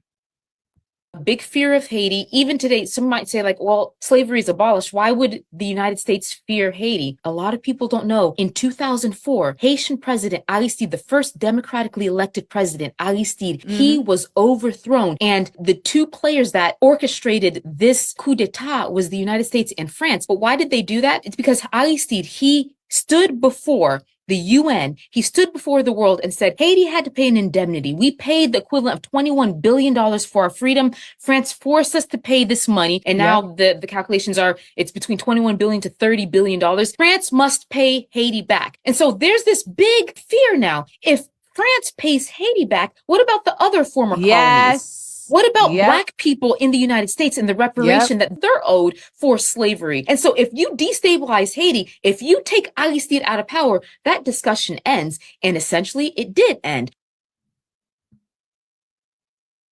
So that's Dr. Bertrude Albert, and she's brilliant and has been so steadfast at helping to bring Haiti back into the ability to support itself, even in the midst of all the news that we hear about destabilizing of Haiti. We have to understand that there are folks who are on the ground doing the work. And I am a large believer, and I will stand on this, that Haiti is the key to the Western Hemisphere being freed, the same way that Palestine is the key to the East being freed. 1,000%. Now, part of the destabilizing of Haiti was also carried out because of the ability for the La República Dominicana, which was next door to it, to keep watch for the United States while continuously repressing Haitians. Rafael Trujillo was put in place in 1930, and he was, wait, I'm messing up. Rafael Trujillo was put in place, and he was actually in power till 1961, I think, when he was assassinated. Now, Trujillo was a very light-skinned man who came up through the ranks of the military when the U.S. was occupying the Dominican Republic. And he came up through the ranks very quickly and was put into power. He led in October 1937, from September through October 1937, he led one of the most heinous genocides ever, with 15,000 Haitian men and children systematically murdered on his own orders. Now, this happened along the borders of the Haiti and the Dominican Republic. Now, this man wanted to be white so bad that he would powder his face, and he was deeply committed to carrying out the suppression and repression of Black folks in Haiti and in the region. Now, the women that you see there are, damn it, their names. Hold on. The women you see there are sisters the Mirabal sisters, who are, their story is put in historical fiction in The Time of the Butterflies, but he basically was, why can't I talk all of a sudden? The Mirabal sisters were 3 women who were a part of the resistance. Okay. They were a part of the resistance against Trujillo, and they were 3 of many who were consistently fighting Trujillo. Now, Celine talks about the cult of personality. He was so about himself that, yes, he named the capital Ciudad Trujillo. Like he changed it from Santo Domingo to Trujillo City. And this was going on for such a long time because the United States knew that as long as he was there and he was capitulating to their wants and needs and he was being friendly to what they were trying to do, and in World War II, he also, declared war against the ally, with the allies, etc., that they could have him in their back pocket, because I have to remind you that the Caribbean is in the Western Hemisphere. The Caribbean is in the back pocket of the United States. And so many people do not think about this because they just think of it as a tourist destination. It is filled with resources. Filled. This brings us to Cuba, its sanctions, and Guantanamo. Now, the Cuban sanctions have been going on because, again, like Maurice Bishop mentioned earlier, there has been a fear that socialism would spread in the region and that this would undermine not only capitalist intentions, but the ability for the United States to have power over all of these other countries. It is capitalism that allows them to be able to have that power because they are able to continue to use and wield the interests of the society's most degraded people, which are that's not how I want to put it. They are able to appeal to the interests of society's greedy. And as long as they can psychologically control the greed addicted members of those societies, then they can control the societies at large. Socialism actively undermines the ability to actually gain capitalistically, because the system itself does not gain strength from that mindset. The system itself is strengthened by actual cooperative working. So there is no reason for, in a socialist environment that is truly socialist, there's no ability in the same way for someone like the United States to be able to hold power. So there has been sanctions placed on Cuba for decades now that are continuing to diminish the ability for Cubans to live freely, and for actual socialism to exist and thrive. So when people say, well, socialism hasn't really worked, that is not the case. Socialism has been met with sanctions. It has been met with impediments. It has been met with violence. And this is why we have to make sure that we go and read about the things that the U.S. has said was bad. In addition, because I had someone say to me the other day, well, unlike Venezuela, the United States has never encroached upon Caribbean land, which is an absolute nonsense statement. Guantanamo Bay, the prison. Yeah, that's Cuba, y'all. Guantanamo Bay is Cuba. The reason why the United States still owns Guantanamo Bay goes all the way back to the Spanish-American War. U.S. forces joined up and they took Guantanamo from Spain during this war. And then after the war, when they occupied Cuba, they wrote a new constitution and inserted an amendment in that constitution that forced Cuba to sell or lease land to the U.S. in order to maintain their independence. Now, I want to remind you that folks always talk about how we can't change our constitution, etc. The United States rewrites constitutions like folks is rewriting their relationships with Puff Daddy. I don't want to watch the Puff Daddy documentary because I know it's going to be a bunch of liars, by the way. It's just going to literally be a bunch of people sitting in there pretending like they weren't there the entire time that all this was going on and turning the other cheek. I don't got time for that. The United States has rewritten Japan's constitution. They've rewritten Cuba's constitution. They be rewriting constitutions like the Bible has been rewritten in whatever way it serves them. The Platt Amendment then got re-upped in 1934 when there was a 1934 treaty that again said that the U.S. has to be able to lease this land from Cuba, or else they will not be able to exist sovereign. So basically, like, if you don't give us this land, we're going to invade you.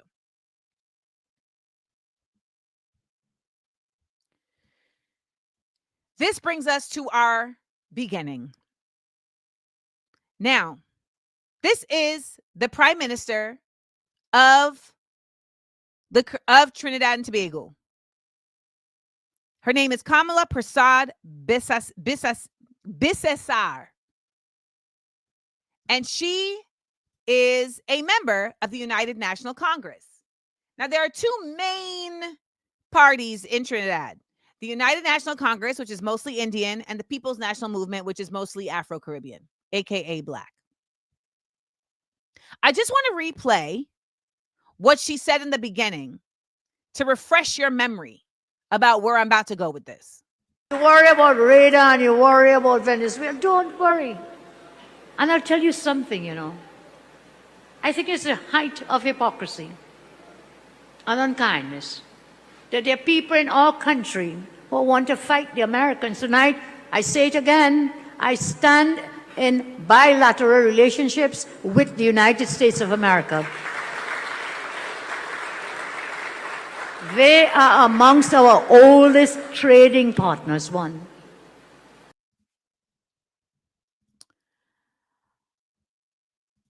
Kamala Prasad Bisesar became the first woman prime minister of Trinidad in 2010. She got to this position with the help of Cambridge Analytica. Cambridge Analytica is a now quote-unquote defunct firm that uses user data that it got from social media sites to help advance the interests of various companies and individuals.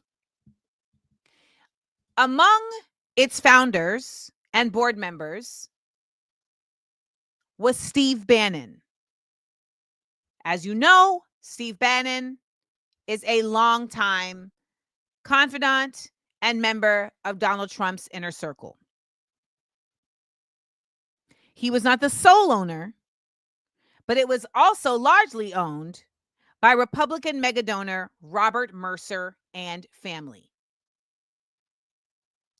Cambridge Analytica went in to Trinidad and put forth a campaign that would encourage apathy amongst the young voters. That apathy would be carried out culturally, because ultimately the Afro-Trinidadians and the Indian Trinidadians were living differently in terms of their cultural makeup. I go about this in extensiveness in my Smarty Rants on Patreon that I did about Nicki Minaj and how she is connected to Republicans. However, the bite-size, travel-size version I'll give you right here is that this woman used duplicitous means via Cambridge Analytica to target the voting bloc of Trinidad and sway folks into apathy. Thus, her voting bloc, the Indian folks, would show up in greater numbers and get her the position. It is no coincidence that Steve Bannon and Robert Mercer are a part of the company that was employed to do this. She is now the Prime Minister of Trinidad. She is in support of the invasion of Venezuela. She has said to you right there that she is friends with the United States, which brings me back to my original thesis, which is that the United States colonized the Caribbean. They are not the friends of the Caribbean. And any members of Caribbean governments who are capitulating, who are supporting, and who are allied with the United States are not in allyship with the people of the Caribbean. And so when we see people like this prime minister, when we see folks like there was with Trujillo, we know that that is a member of a ruling class who is being fed by the capitalist dollars dripped in blood. And the only thing that will change that is political education around the Caribbean and the surrounding nations that reminds folks who they were before these people came and colonized them.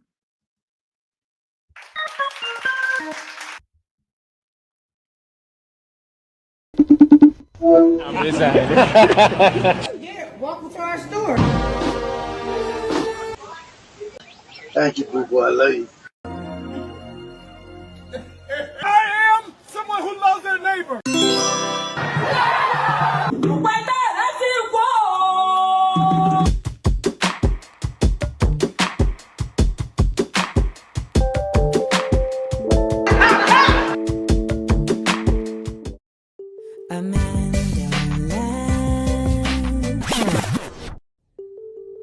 PSA.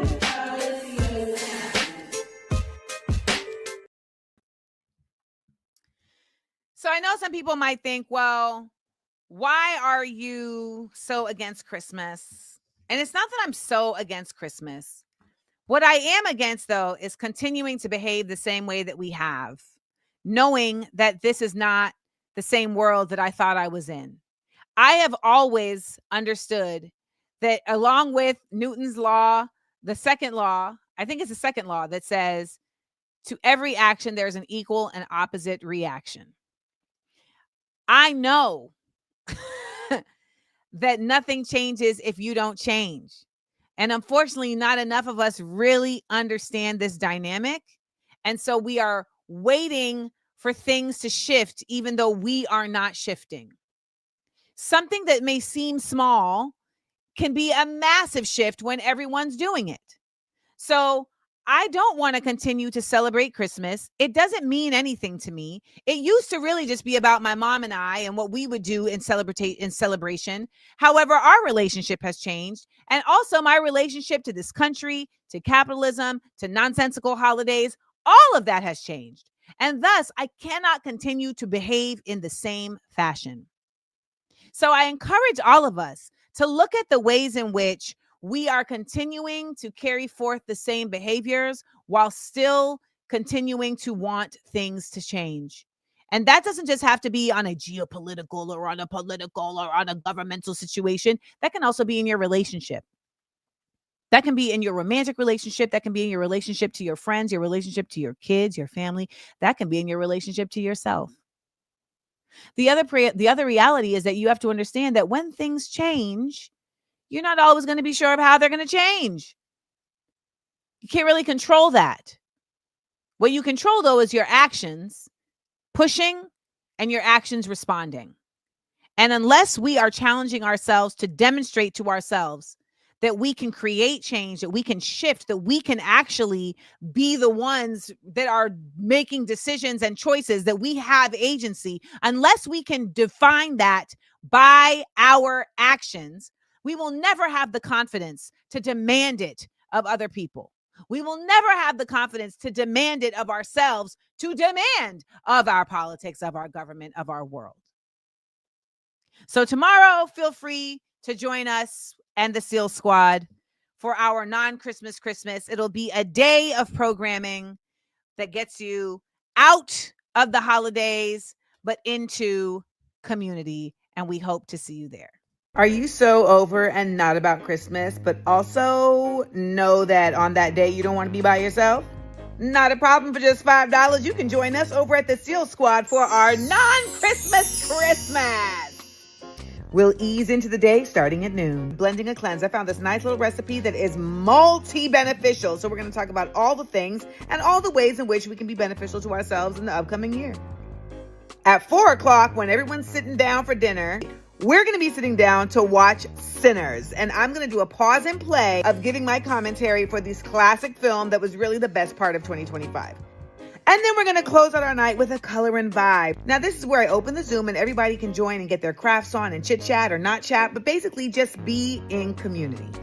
That's right, y'all. On December 25th, we have a whole day of events at my Patreon that have nothing to do with Christmas. You can come and hang out with us over at Patreon. The Seal Squad is your community, baby.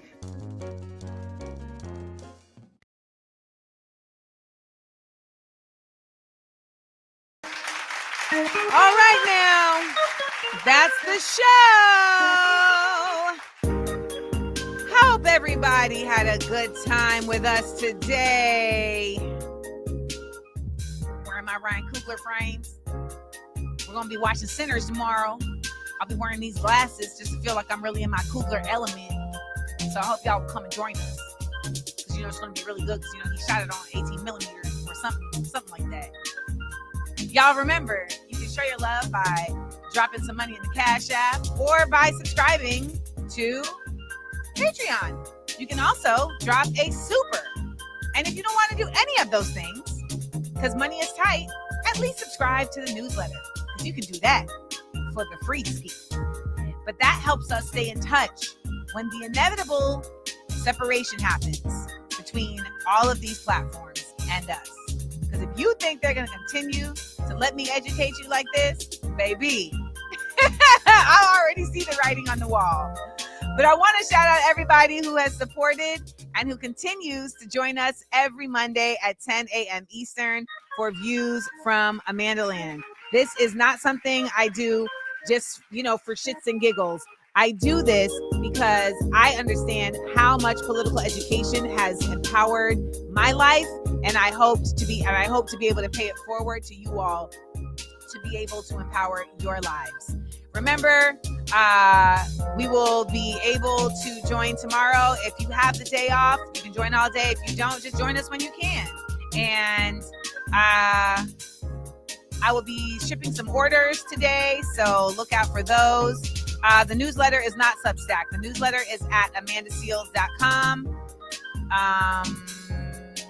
Hold on. Sign up for my newsletter right here. Yeah, so you can keep up right here. Just go to amandaseals.com and sign up for the newsletter. And again, like Isabel is reminding me, before we head over to Patreon, before you guys go on with your day, please do me a solid and drop in the comments and leave a comment under the video so that it can be pushed through the algorithm. Oh, Allison, I am so sorry to hear that you lost your mom. I'm also so glad that she loved I Be Knowing. I Be Knowing.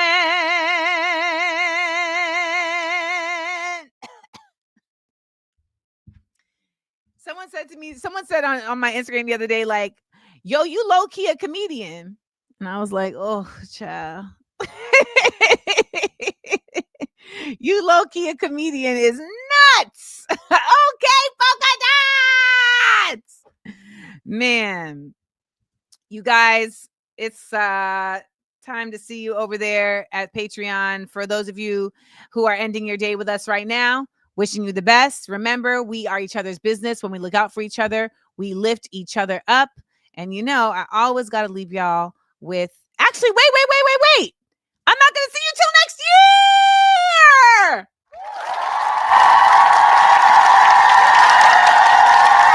You guys, I'm taking the next 2 weeks off from Views from Amandaland. So I will see you in the Nuevo Año 2026. I don't even understand how we got there. I don't even understand what happened. But that's right. We are a year in. You guys, I did a show for a whole year. I'm so proud of myself. And I'm so proud of y'all. I'm so proud of y'all. Remember to go get your Views from Amandaland logbook and notebook with stickers. And yes, wishing you the best for the new year. The best, knowing that the world is at its worst. So, we can only go up from here. Let me shut up. Let me not say that, because these people have a knack on figuring out how to make things even worse than we ever could have imagined. Y'all, let's get into our 30 seconds of stillness. Peace. 30 seconds of stillness.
Amanda.